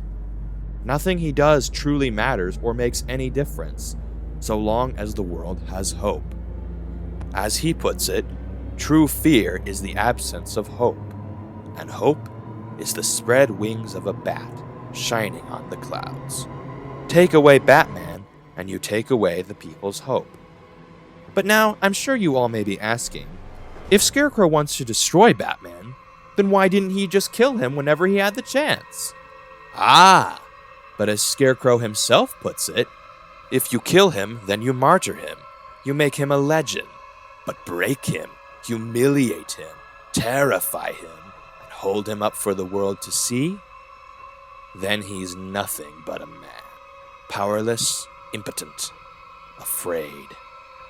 This is what makes Scarecrow such a brilliantly terrifying villain within Arkham Knight, because he understands what true fear really is: hopelessness, and that the only way to truly destroy hope is to attack it directly at its source. That, of course, being Batman. Not by killing him, as so many other villains have tried and failed to do, but by unmaking him and destroying what he stands for. Showing to the world how beneath the myth, beneath the cape and cowl, the Batman is nothing more than a mere man, just like the rest of them. Truly, it is the most dastardly and ingenious plan to destroy the Bat which has ever been conceived. But the question is, will Scarecrow be triumphant? That you will soon see. Eventually, after a great deal of effort, Batman is able to locate the roots of the missing Ayana and free her from her sleep. Once accomplishing this task, Ivy then uses her powers to pull it out of the ground and create the final plant needed to fend off the toxin. Using its roots, she drags the Batmobile back up to ground level so that both she and Batman can begin their last fight against the militia together. With the safety and health of Gotham City on the line, Batman and Ivy work together to destroy each of the militia's tanks surrounding the area, successfully decimating them all. Realizing that the only way to finish this is to now face Batman himself, the Arkham Knight contacts the Dark Knight and relays his location to him, telling Batman to meet him on Bleak Island so that they can end this once and for all. Now knowing exactly where to find the Cloudburst, Batman accepts the Knight's challenge and rushes off to confront him, Telling Alfred to raise the bridges off the island, he then requests from him a full weapons analysis to pinpoint any possible weaknesses of the cloudburst, and begins his assault. As Batman begins whittling down the Knight's escort of Cobra tanks, Scarecrow orders the Knight to withdraw, but he refuses, as this may be his only opportunity to get his revenge on Batman. Scarecrow may wish for Batman to suffer, but all the Knight wants is to see him dead. Unfortunately, his anger and impulsivity would be his downfall, as after Alfred is able to pinpoint the cloudburst's weakness within its coolant system, Batman quickly sets about targeting it, and eventually manages to destroy both the device itself and the tank along with it as well. As the Knight climbs out of the now disabled vehicle, Batman grabs him by the back and pulls the two of them to safety above, just before the tank explodes. With Batman now lying down on the roof of the building the two find themselves on, the Knight uses the opportunity to throttle and choke the life out of him. Bruce, though, quick on his feet, manages to roll the Knight over and begins punching him in the face. But just as he has barely begun to deliver those fast, quick strikes, his mind once again begins to falter, as he now sees Joker in the Knight's armor, and stops his assault in shock. With this moment of confusion, the Knight was able to slip away and make his escape, though at least the most imminent threat with the cloudburst has been neutralized. Contacting Ivy on his gauntlet to request she purify the remaining toxin as fast as possible, Bruce receives no answer. Concerned for her safety, Batman glides back to the Miyagani Botanical Gardens, only to find her incredibly weak and in pain. With her last dying breath, Ivy at last manages to save the lives of her plants and remove all traces of Scarecrow's toxin within the atmosphere, with her final words being, "Nature always wins." Ivy's body soon dissolves and becomes one with that very thing which she died trying to protect. As the gas dissipates, Gotham is soon returned to its rightful state of being. And though Batman is relieved at this prospect, he knows his work is far from over. Contacting Alfred to see if he currently has any leads on finding Scarecrow before anyone else dies, Alfred reveals he currently has nothing concrete, but that the GCPD comms room might. Apparently, they've received an encrypted transmission from a SWAT channel within the city, which itself is quite odd, as no SWAT officers are currently in the field. Heading back to the GCPD to investigate, Batman manages to decrypt the transmission, revealing a message from none other than Jim Gordon. Apparently, he's found Scarecrow, and intends to make him pay for what he did to his little girl. Knowing full well that Jim is liable to get himself killed facing Scarecrow alone, using Jim's radio ID number, Batman manages to track him down to the abandoned Killinger's department store, now the Arkham Knight's base of operations. Seeing Gordon get dragged away by two armed militia guards, Batman quickly sets after him, making his way through the bowels of the facility until he reaches its tunnels deep underground. As he travels through them, making his way over to the Commissioner's precise location, suddenly, from out of nowhere, a massive mechanical excavator armed with gigantic whirring blades emerges, being piloted by none other than the Arkham Knight himself, intent on finishing the job. Though Batman is able to outwit and outmaneuver the Knight's vehicle throughout most of the fight, eventually he reaches a dead end. With the Batman seemingly at his mercy, the Knight sees fit to deride the Dark Knight, revealing this key piece of information. No way out? I did it. Cornered you. Done what no one else could. All these years, all your enemies. But none of them understands you like I do. You think Crane found Oracle on his own? I'm the one who told him about Barbara. Me! I told you I knew everything about you, didn't I? Don't worry, Bruce. I kept some secrets to myself. What this shows us is that somehow, the Knight knows not only who Batman's allies are, but even his secret identity. Yet for some reason, he decided to keep it to himself. Why? More importantly, who can the Knight possibly be that he knows such a thing? All very valid questions, but ones which Bruce will have to ponder at a later date, as he is currently cornered and dead to rights. With no way out other than the ceiling, Batman is forced to eject from the Batmobile as the Knight destroys it, grinding the car into tiny pieces. Proceeding onwards on foot, Batman quickly reaches the room where Jim is being held via the floor grates, and after knocking out every single soldier within the room, Batman hastens to release Jim from his bindings. But just before he can untie him, the Arkham Knight calls out to Bruce, and then this scene happens. Turn around.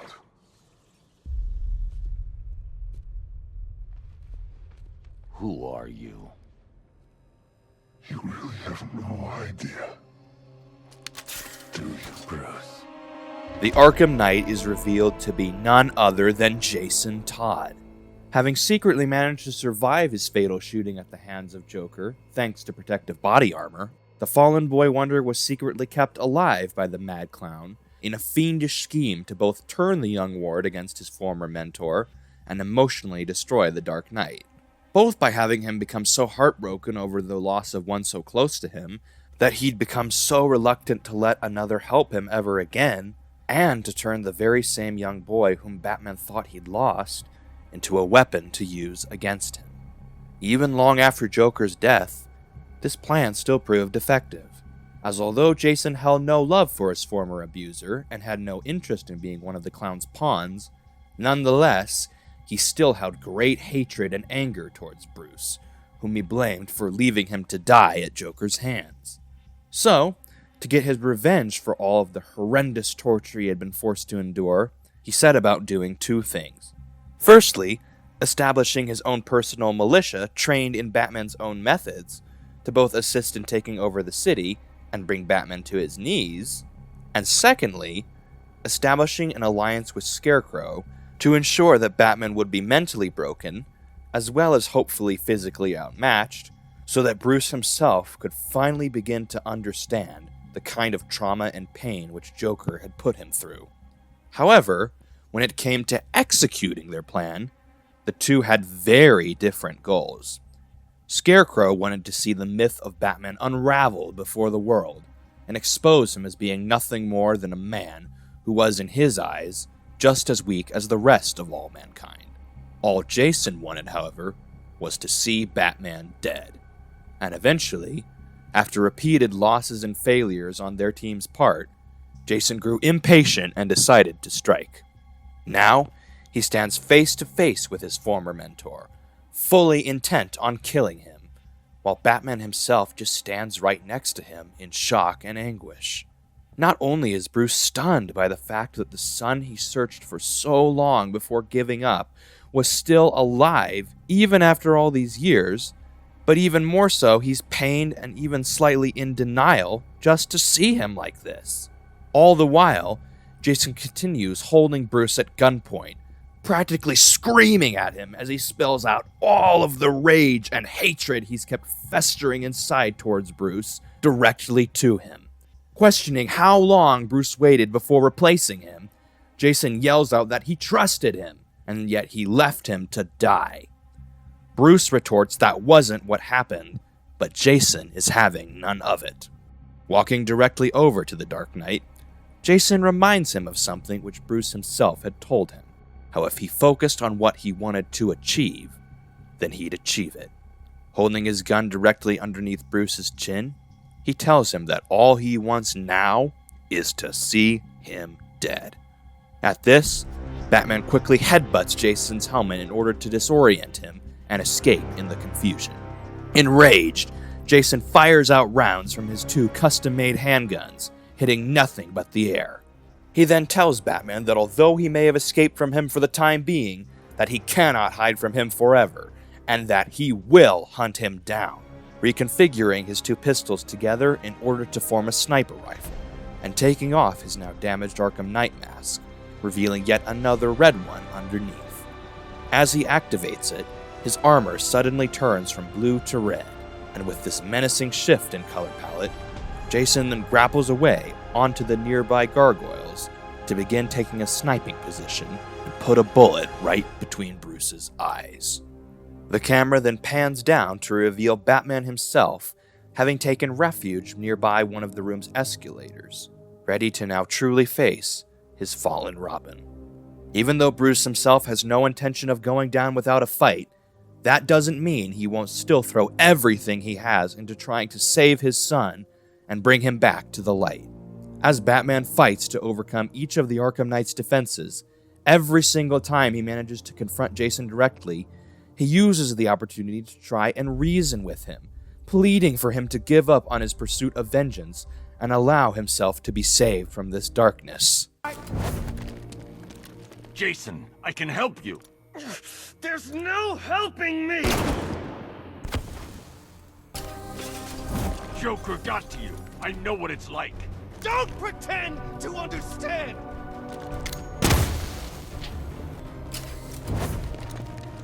Stand down, Robin. Don't call me that! It's not who I am!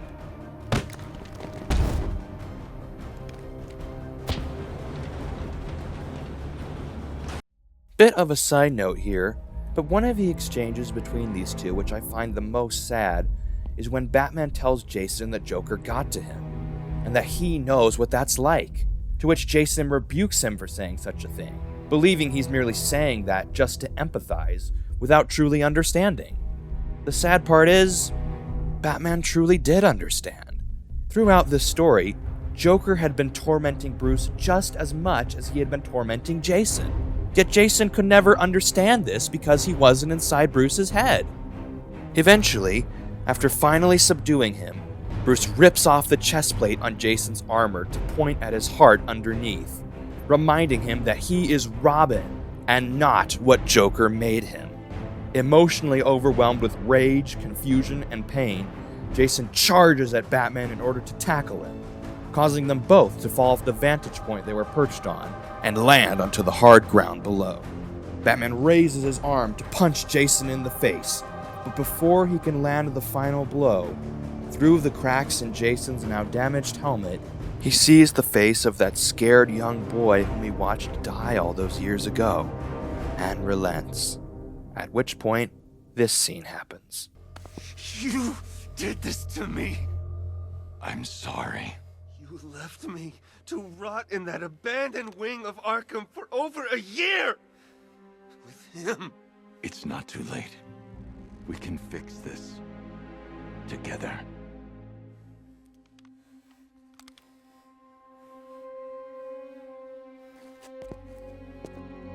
Alfred, I found Jason. Excuse me, sir. I must have misheard you. For a moment, I thought you said that you'd found Master Todd. You heard right. My God, is he all right? No. No, he's not. Just as soon as Batman had found his long-lost son, he'd once again disappeared, leaving nothing behind but a broken mask as he vanished without a trace once more. Taking a moment to wistfully gaze upon this sight, internally, Batman expresses remorse over the damage done to the beautiful relationship between himself and his ward, yet simultaneously feels a twinge of hope that perhaps just maybe, after all this time, Jason's heart may finally have changed. After reflecting upon all of the events which had just transpired, Batman then moves back over to Jim and finally completes untying him. Once released, Jim tells Batman that they both need to get up to the roof, as Scarecrow is there waiting. While walking along to the nearby elevator, Batman uses the moment to apologize to Jim over what happened to Barbara, to which he tells him not to bother with an apology, as they just need to get this over with. But suddenly, just as Jim presses the button to call down the lift, more militia troops come running out of it, one whom clubs Jim in the face, knocking him out. The commissioner himself may be down for the count, but the Bat is not, and upon seeing their assault of his trusted ally, he is quick to strike back, knocking them all into a state of unconsciousness. With that minor problem now out of the way, Batman watches as Jim slowly rises back to his feet, and the two continue onwards, at last boarding the elevator.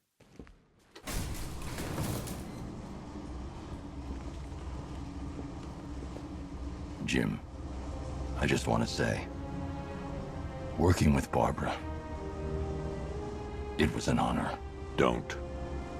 Even if you'd known what she was doing, you couldn't have stopped her. Stubborn like her old man. Brave. You know, you see a lot in this job, a lot of pain, a lot of suffering.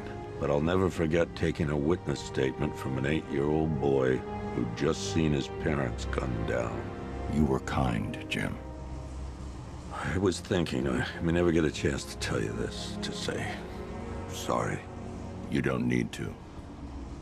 We're the same, Bruce. We'd do anything for our family.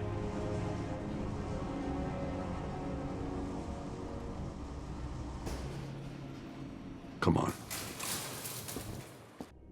Upon arriving at the top floor, the two quickly spot Scarecrow, staring out upon the city. As Batman orders the Mad Doctor to his knees, Crane responds in amazement that he had his doubts he could make this happen. Bruce then tells him that he's not asking him to get on his knees again, to which Scarecrow tells him that, I'm not talking to you. Telling Jim that it is time. Suddenly, Jim turns his revolver on the Dark Knight with regret in his eyes, telling him that he's deeply sorry for this, but that it was the only way. Ordering Crane to get him his daughter, suddenly a militia soldier comes out wheeling none other than Barbara herself in her wheelchair. Seeing her father being forced to hold his friend and closest ally at gunpoint, she concernedly questions him on what he is doing. But before she can get an answer, Scarecrow interrupts. It is time for the people of Gotham to see their savior for who he truly is. A man, just a man, devoid of hope, betrayed by his friends, crippled by fear. Let her go. You both still have a part to play. We had a deal.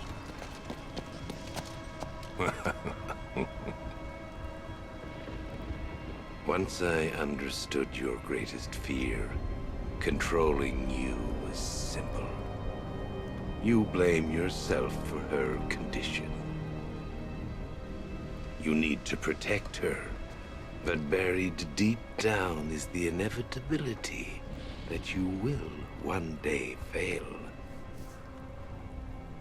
And that fear makes you mine. At this, Jim then raises his revolver back at Scarecrow's head, to which the villain then warns him to think very carefully about his next move, as his daughter's life depends on it. Feeling that he has no other choice, Jim then positions his gun right back in the Dark Knight's chest and fires, knocking him off the building, much to the horror of Oracle. As Jim is subdued by the militia stationed on the roof, Scarecrow mocks him for his foolishness in shooting Batman. To punish Gordon for his failure in understanding his true intentions for Batman, Scarecrow pushes Barbara's wheelchair closer and closer off the rooftop until it finally reaches the edge, proceeding to dangle it over. As Barbara sits in her leaning chair, only being held up by the Mad Doctor's hands, she bravely tells him, You don't scare me. To which he tells her that, Shh. It's okay to be afraid. Before letting her fall. But before Barbara's life can come to its true end, while in free fall, Batman glides in to save her. With her now safely in his arms, using his cape, Batman parachutes the two of them to safety down below. Upon being rescued, Oracle tells Batman in shock that she thought her father had killed him, to which Batman gestures to the bat symbol on his chest, now with a bullet hole in it, telling her that he knew what he was doing, shooting the most bulletproof area of his armor to make Crane think he had betrayed him. Suddenly, the two's ears are caught by the whirring sound of a helicopter blade, at which point Barbara notes that's where her father must be now, and asks where it's taking him. Before her question can be answered, however, suddenly, a detachment of militia tanks rolls up to the outside of the Arkham Knight's HQ, and begins firing at the stone wall both Batman and Barbara are crouched behind. Taking cover, Barbara realizes that the only way for the two of them to survive this is with the Batmobile. Asking Bruce where it is, he then tells her that it was destroyed, but not to worry, as Lucius made a spare. Just then, in the sky above, the Batwing comes rushing over to the site with the Batmobile Mark II in tow, deploying it on the ground below, at which point Batman assumes remote control of the vehicle and blasts away at all the militia tanks in sight. With the squad decimated, Batman then proceeds to park the Batmobile, at which point he then lifts Barbara up to begin carrying her. Barbara then asks whether Scarecrow is going to kill her father now, to which Bruce replies that he won't, so long as he can still use Jim to get to him. Gently loading Oracle into the back of the car, Bruce then tells her that they'll get her set up at the GCPD precinct, as she'll be safe there, and they'll have the means to find her father. Driving off, Batman tells Oracle about how he was tricked into believing she died, and is relieved to have her back, at which point Oracle delivers, in my opinion, one of the game's best lines. Barbara, Scarecrow manipulated me. I watched you die. He gassed you, Bruce. You don't need to worry about us or feel responsible. We're fighting with you, not for you, okay? With this line, Batman's false belief that he is the one responsible for the fates of those who fight alongside him finally begins to erode away, as now he can see that he isn't an omen of death to all who follow him, but a symbol of hope for others, one who inspires them to stand up for what is just and right in the world. Sometimes that may mean that evil will seek retribution, and they'll be treated to some of life's worst cruelties as a result, but it isn't his fault that happens. Their acts of heroism are done all of their own volition, not his. As the two finally reach the GCPD, Bruce quickly sets up Barbara at one of the precinct's computer stations, where she immediately begins working on finding her father. While working to link up her new computer with the clock tower's data, Oracle comes across footage of the militia trashing the place in order to take out its server room. Realizing that their only hope of finding and rescuing Gordon is that data, Batman rushes off to the tower to put an end to the militia's vandalism and ensure that a secure connection between its computers and the GCPD's can be formed. One by one, Batman manages to take them all down, and with the clock tower now secure, Oracle can safely access its mainframe. Once making the connection, Oracle notes that the malicious attack did cause them to lose a few servers, but that they should be back online by the time Batman returns to the police department. And sure enough, she was right. Well, for the most part anyway. Although Oracle was able to discover that Scarecrow's chopper flew out towards the bay before heading north, she couldn't narrow down its location any further, as the data was more corrupted than she thought. Suddenly, rumbling from outside the building starts, and small pieces of the roof start falling down. Then, on the station's monitors, a broadcast from Scarecrow flickers to life, containing a message for all of Gotham's police force. Gallant police force of Gotham, I have a message for you. You are not safe. You are not protected. Batman will not save you. This is the beginning of the end for you, Dark Knight. Realizing that Scarecrow is about to mount a full-scale siege on the GCPD, Batman quickly rises to the occasion.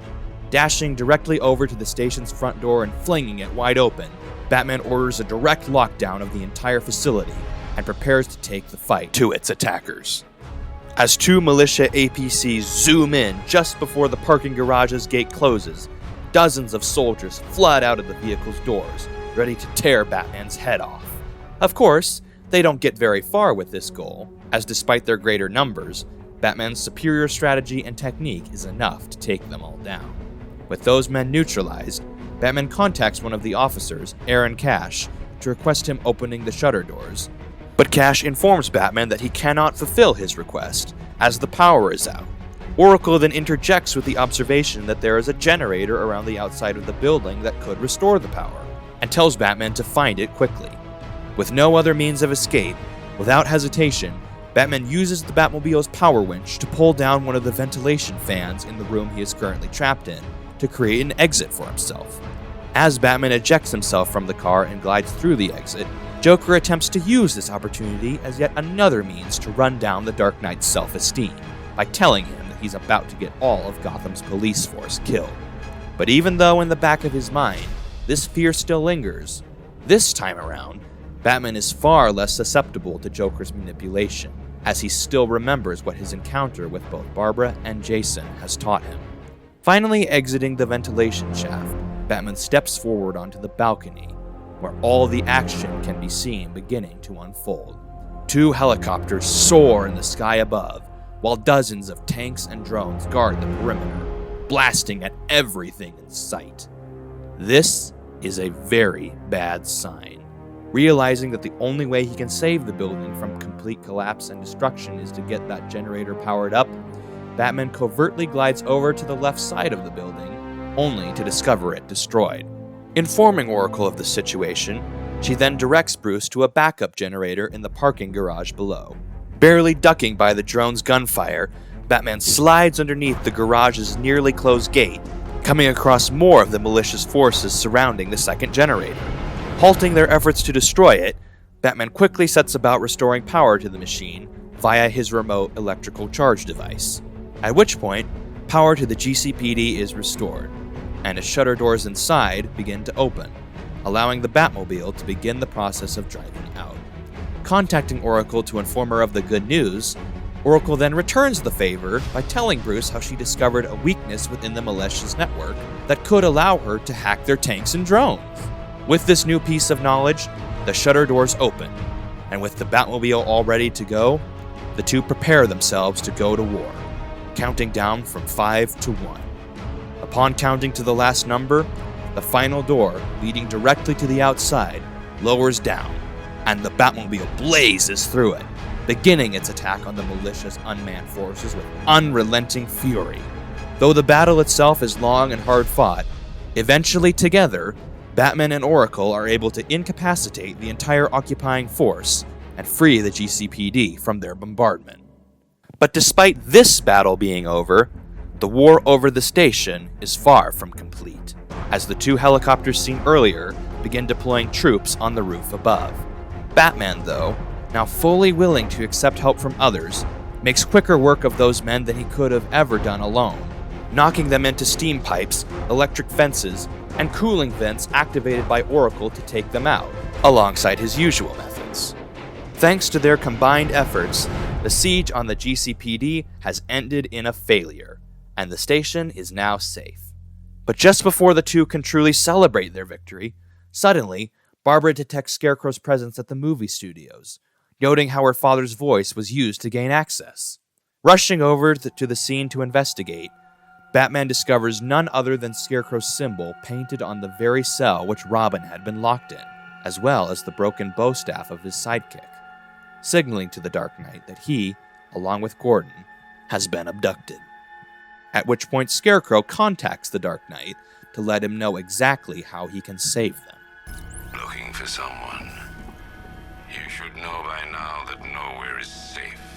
The Commissioner was so eager to betray you earlier, when his daughter's life depended on it. And now, I have your Robin, the caged bird. Fascinating that your fears would drive you to lock your closest ally in a prison cell. Now those same fears will make you do as I say. There's a storage depot in Kingston. Go there, alone. Prepare to take off that mask, or your friends will die. With this, Scarecrow has just given Batman the opportunity to ensure his allies' safety, but with one major caveat: his surrender and unmasking, adding that if he refuses, then both Robin and the Commissioner will die. Though Bruce knows full well that agreeing to Scarecrow's demands will mean the permanent end of his identity as the Batman, he has no other options, and so, he reluctantly decides to acquiesce. Delivering himself into Scarecrow's hands, he surrenders his belt and gadgets, afterwards entering the back of a truck parked inside the hideout upon Scarecrow's orders. As the truck drives off and Batman prepares himself for the end of his time as Gotham's protector, suddenly Alfred contacts Bruce to inform him of someone tracking his movements throughout the city, to which Batman replies, "I knew he would," confirming to himself his suspicion that Jason would have been keeping a close eye upon him to ensure he'd be alright. Alfred, however, doesn't know who Batman is referring to, but before he can ask him, his transmission cuts out, leaving Batman alone once more.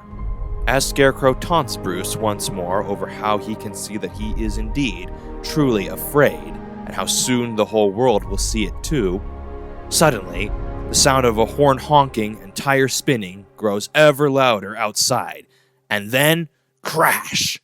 The truck makes contact with another vehicle and rolls over, landing on its side. Though clearly shaken up from the collision, Batman staggers back to his feet and pushes open the truck's 2 back doors, stepping out into an alley. But not just any alley. Crime Alley. The very place where his parents were murdered all those years ago, setting him on the path to becoming Batman. Attempting to leave the area, Batman tries the back door to the Monarch Theater, but it's locked. Turning around, he suddenly sees his dead parents right there, lying lifelessly on the ground. Kneeling down to pay his respects, Joker abruptly re-emerges to begin the process of destroying Bruce's mind once and for all. Such a happy couple. Shame about the kid, though. Poor little Brucey never quite got over it now, did he? Well, there's no point crying over spilled blood. It's time to move on, kiddo. Let go. Take a load off. Join your parents. Uncle Jay will take it from here. This is Joker's final gambit, his absolute last chance to break Batman's will and destroy his moral code. And he will stop at nothing to see that vision through. As hundreds of hallucinatory Jokers pour in from the alleyway's gates, Batman desperately tries to resist the urge to dispatch each and every one of them in anger.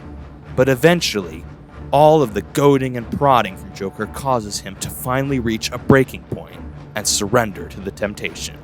No longer pulling his punches, Batman becomes increasingly and unabashedly violent in taking each of the Jokers down, slamming him into the concrete and stomping his face with his boot, pulling Joker's head back before kicking him in the spine, breaking his back over his knee just like Bane would, ultimately culminating in him finishing the final vision of his arch-nemesis off with one last deadly blow.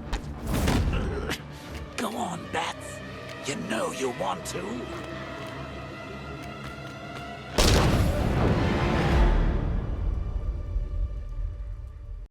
With this action, Batman has finally taken the life of another human being and become that which he has hated most. Or so it would seem. In reality, as it turns out, the truck had never actually crashed, and Batman had never even been in Crime Alley. It was all just another trick of his mind. But his willingness to give in to all of that anger and rage which had plagued him for so long, and abandoned his self-control by killing his arch-nemesis within that vision, is proof enough to the Dark Knight that if he had the chance to do so for real, he absolutely would. With this latest failure on the Dark Knight's part, Joker gleefully celebrates, announcing his time has finally come to take control. So you finally lost it, eh? Finally snapped my neck. No denying it this time. You've got the mind of a killer. And that mind is mine. It's over, Bruce. You crossed the blood-red line. And now Scarecrow's going to set me free. And with that, the two of them are whisked off to the asylum.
Batman, is that you?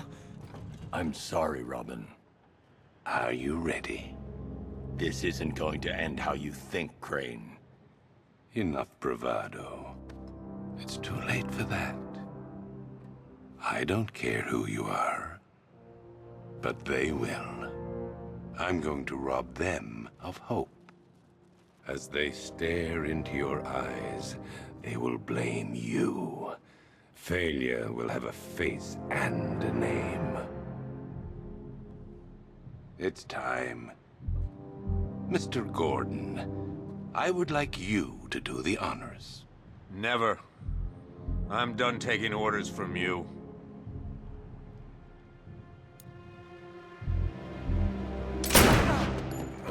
You.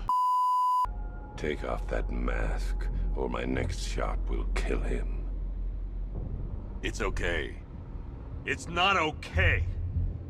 You know what this means. It's the end. When they find out who you are, there'll be no hiding.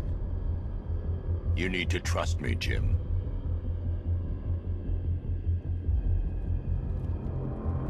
Now.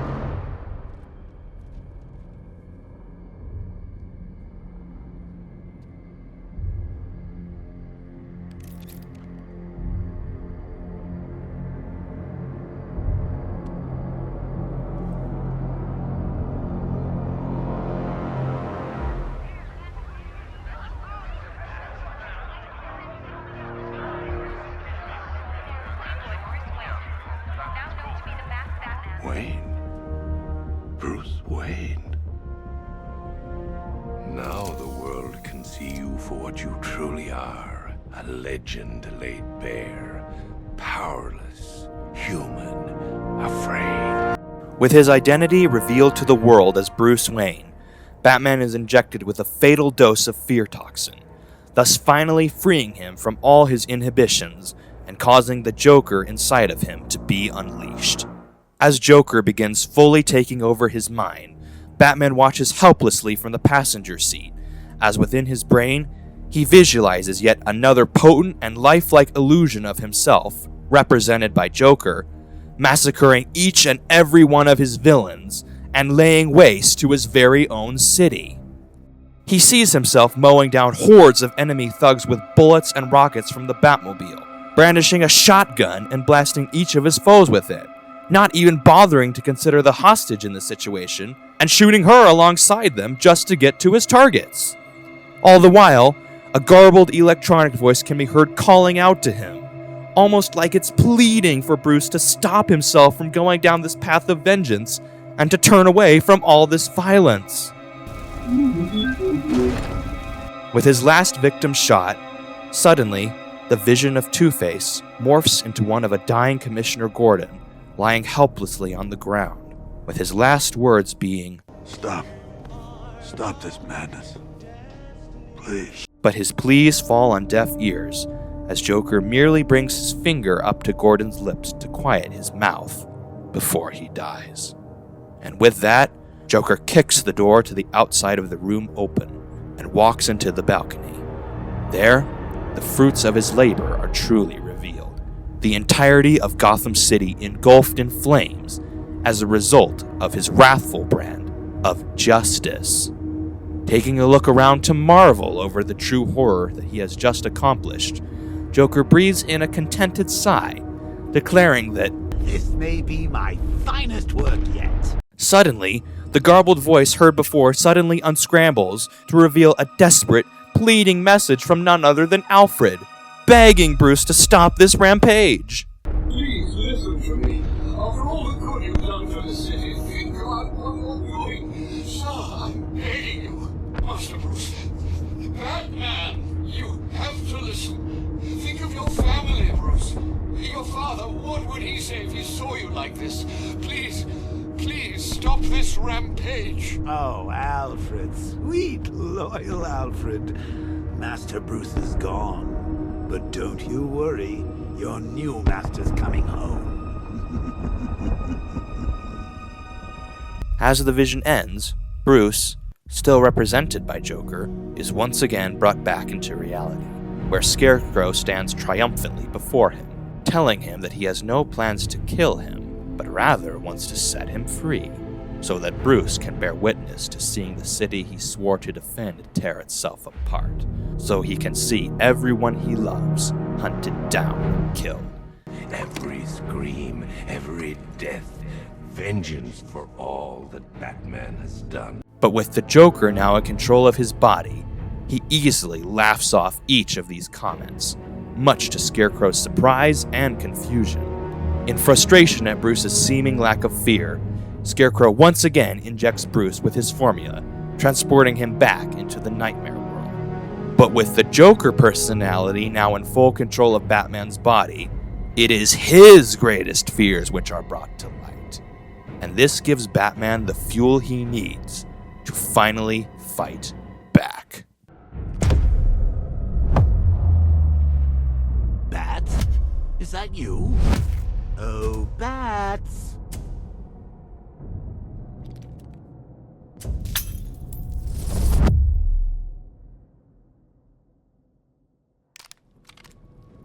Ah, good times.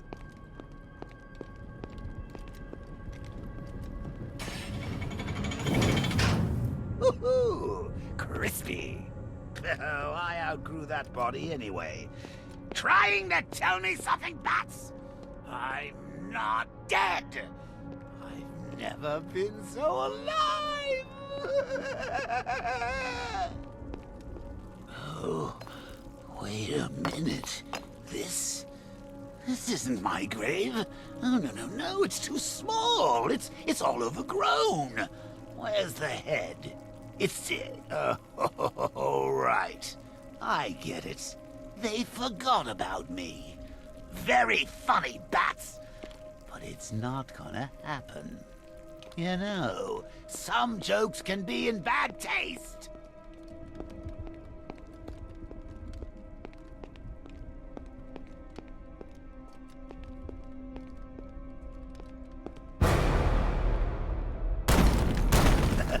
The old boy, you want the death of me?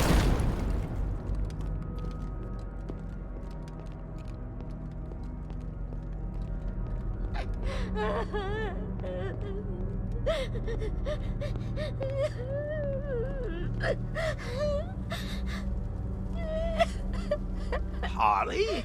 You call this a wake? Where is everybody? Oh, forgot to send the invites, didn't you? Harley? Stop your sobbing and rustle me up a wake! Harley! Harley!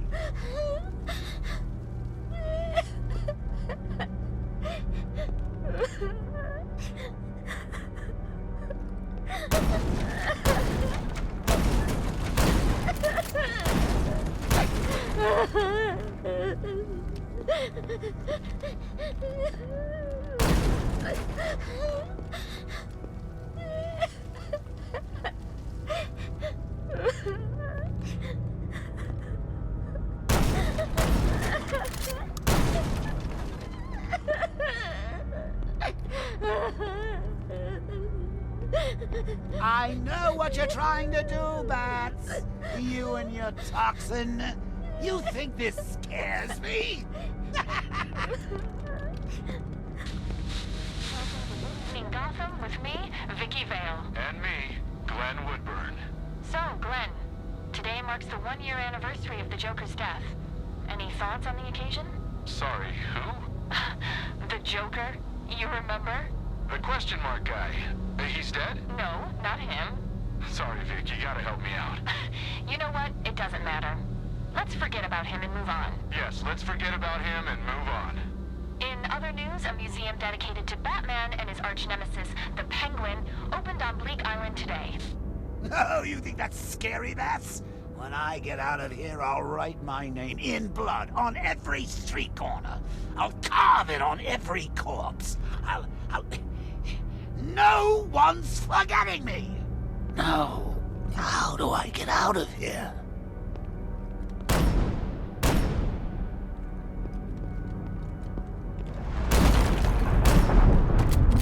Where are you?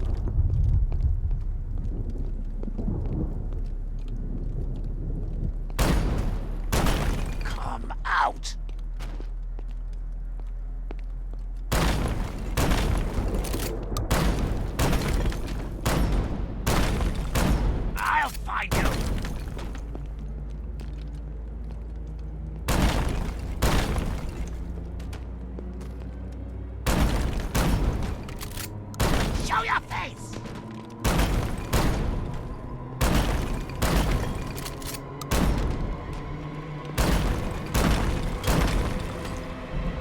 Out of ideas, Bats?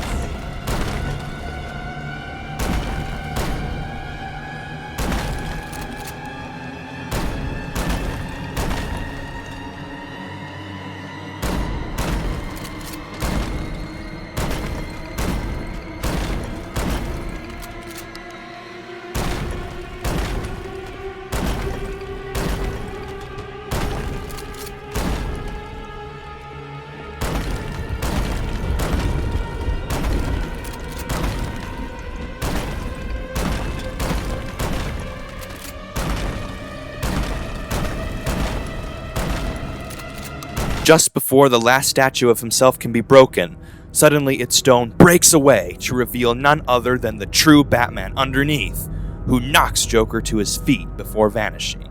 Secretly terrified by this, but trying to remain his flippant front, Joker then uses his shotgun to create a hole in the wall for him to escape through.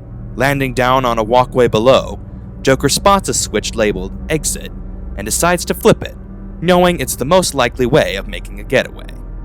As he does so, he laughs and remarks, Oh, you almost had me scared back there. Me? What have I got to be afraid of? All of a sudden, the lights flick on and reveal the true nature of the place in Batman's mind which Joker currently finds himself in. A mental prison based on none other than Arkham Asylum, reserved especially for him. Then, just as Joker begins to come to terms with the situation he currently finds himself in, suddenly, Bruce's voice calls out to him, revealing that he knows exactly what his true fear really is. You're afraid of being ashes. You're afraid of being forgotten. And you will be forgotten, Joker. Because of me. As Batman steps out of the cell, he slowly and menacingly begins to walk over towards Joker. Terrified, Joker hopelessly fires at the Dark Knight's chest, but yet he stands there unfazed and continues marching over towards him. Batman then grabs Joker by the neck and brings him up close to his face, announcing that, I am vengeance. I am the Knight. I am Batman. Before headbutting his nemesis and then knocking him backwards, closer and closer towards the cell. Joker tries to hang on around the cell's edges, but with each consecutive blow to his face by the Dark Knight, his grip begins to falter, until finally, when Batman kicks him in the stomach, it is loosened completely, and he lands inside the prison. Just before Joker can escape, Batman picks up the door and slams it behind Joker, locking him away. In despair, Joker pleads to Bruce against imprisoning him, telling Bruce that he needs him, but Batman doesn't listen. Instead, he merely tells him goodbye, before then pushing Joker's cell away, effectively banishing him into the far reaches of his mind, never to be seen or heard from ever again. And with Bruce now finally having regained control of both his mind and body, after all this time, we finally get our amazing scene.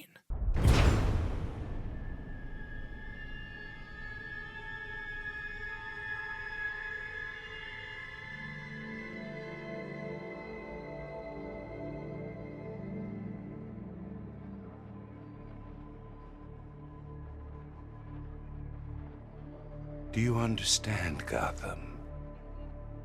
You have no savior. No more hope.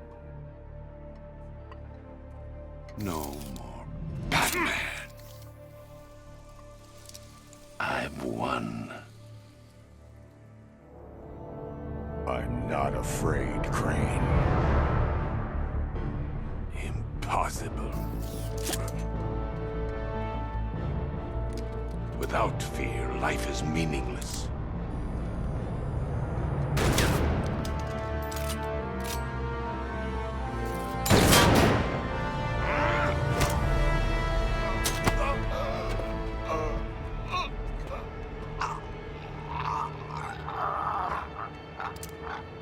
No.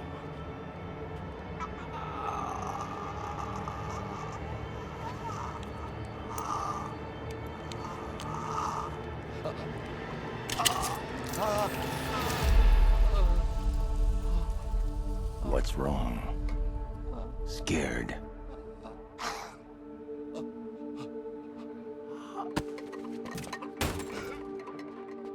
No.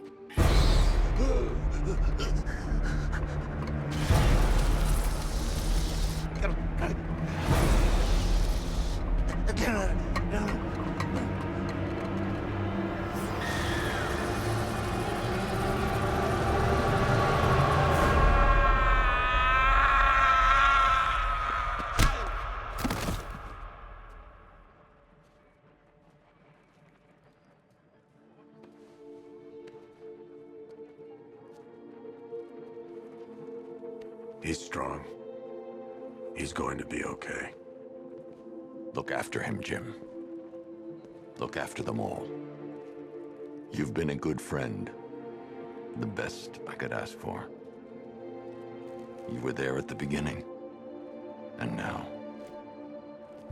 you get to see how it ends.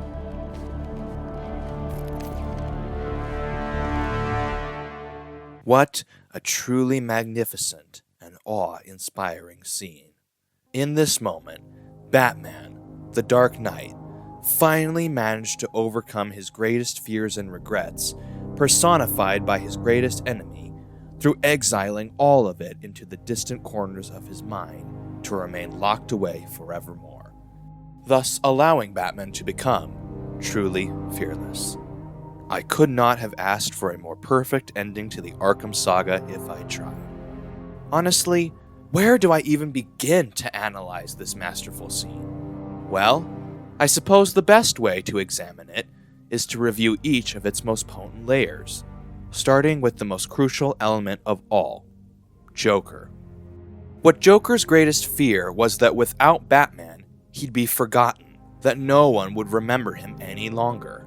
But what he failed to realize was that with or without the Dark Knight, either way, his fear would come true.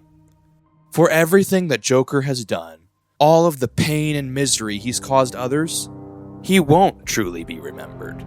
Not really, anyway. He won't be thought of as anything more than just a bad memory or a villain of the week from years past, because the kind of scars which Joker inflicts can be healed over time. But the kind of hope which Batman gives others, that is eternal. That is everlasting. That can never be forgotten. Ironically, if Joker truly wanted to be remembered, perhaps he should have followed Batman's example of inspiring and instilling hope in others. And along the way, he may not only have found himself becoming a better person, but found that gaping emptiness within his soul finally filled. But alas, that was not to be. And so, his fate was sealed, not only with his physical body passing on, but also with the last trace of his existence being forgotten forever, and ultimately living out a worthless existence. Joker ended not with a bang, as he always hoped, but with a whimper. Something I truly love about how Batman imprisons the vision of Joker within his mind is that, in keeping with his one rule, the vision of Joker isn't purged from his subconscious, but rather locked away so deeply inside that it can never get out, effectively proving Joker's point about Bruce being a killer wrong. So many times throughout the story, there were moments where Joker tempted him to give in to all that anger and hatred which he had fought so hard to overcome, and break his moral code, twisting his mind into believing that if he had the chance, he would absolutely kill his enemies if he could. But when it came right down to it, Batman proved what an absolute lie that was, because in the end, he has not killed, and he never will. But beyond understanding that he truly is no killer, we see him at last grasp with full understanding of the truth about who Batman really is to others. A truth both we the audience and Batman's allies have been able to recognize, but that he has not until now. Batman isn't an omen of death to all who follow him, but rather a beacon of hope, one who inspires others to stand up for what they believe in, and fight to defend that which they love. It's like Barbara says, they're fighting with him, not for him. That's why when bad things may end up happening to them, Batman doesn't have to hold himself responsible, because they were the ones who made those choices entirely on their own, not because of him in the slightest. And in the end, Batman didn't fail those whom he thought he let down. He didn't fail Barbara, and he didn't fail Jason. He saved both of them from the worst fates imaginable, preventing Barbara from falling to the ground and dying an immediate death, and convincing Jason to at last give up his pursuit of revenge against him by showing him empathy, which in turn motivated him to show up at the asylum to save his mentor's life. Plus, he didn't lose his relationships with Robin and Gordon either. The two may have been upset with him in the moment, but they too forgave him for his mistakes and were amazed by his selfless decision to sacrifice everything in order to save them. So with all of these events serving to restore his self-confidence and inward faith, Batman was easily able to best each of his personal demons and immure them within his own mind, thus becoming an even greater force for good than he had ever been before, one which was truly fearless. And as Scarecrow injected him with that final dose of fear toxin, Batman stood there, unaffected, boldly announcing to Crane that he was completely unafraid, having nothing left to fear. What I truly love most about all of this is that even though Scarecrow's plan may have succeeded from a certain point of view, he still lost. He may have revealed Batman's identity as Bruce Wayne to the entire world, but it did nothing to change how those who looked up to and admired Bruce saw him as Batman. He was still that same man, the same force to be feared, and nothing could ever change that, not even his unmasking. And to reignite the legend of the Batman and strike fear into the hearts of criminals once more, he simply reinvented himself as a far darker Batman through a modification of Scarecrow's fear toxin.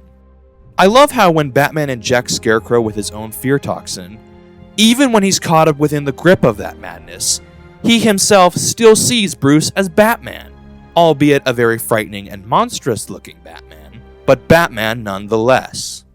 Even the game's subtitles themselves help back this point up.